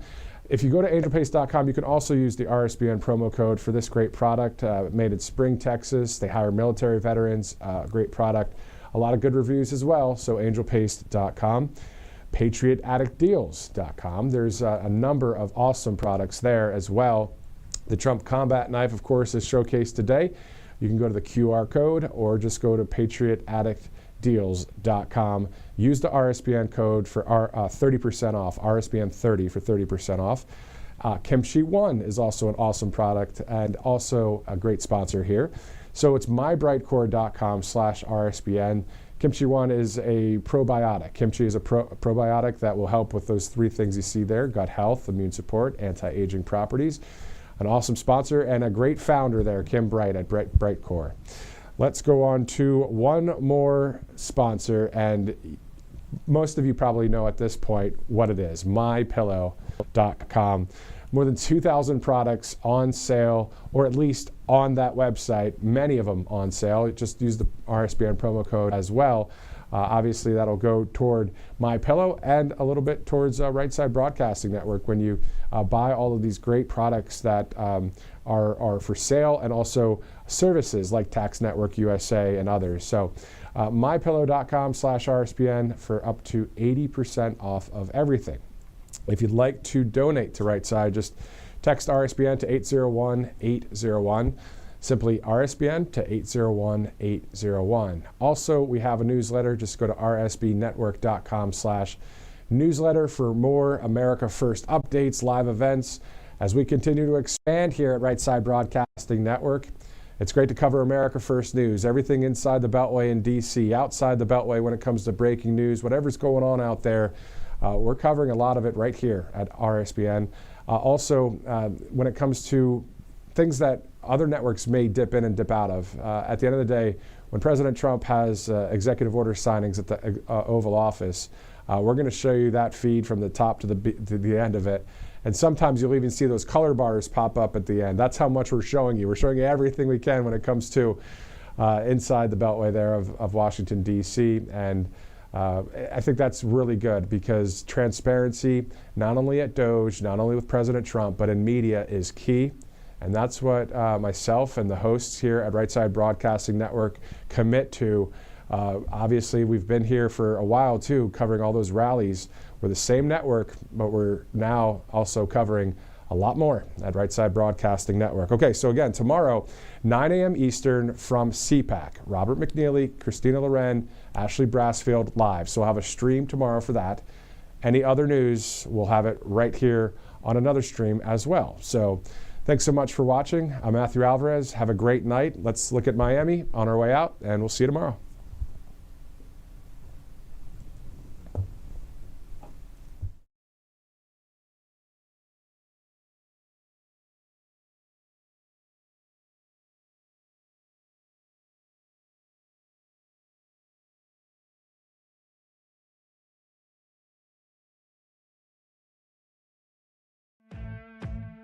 Welcome to Right Side Broadcasting Network, your trusted conservative news outlet. At RSBN, we deliver the truth when the mainstream media falls short. Since 2015, we've proudly broadcasted every single one of President Trump's iconic MAGA rallies, bringing you the excitement and energy live before anyone else. By watching RSBN, you get an unfiltered front row view of the action on the ground. We interview the crowds to give a voice to millions of Americans just like you. We show you President Trump's speeches in their entirety, free from interruptions and censorship. We cover the stories that matter to you with the integrity and passion you deserve. Thank you for choosing RSBN as your home for America First news. Together, we stand strong, united, and informed. So join us and be part of the right side of history. I'm excited to announce that we're having our first ever mega sale on overstock clearance and brand new products.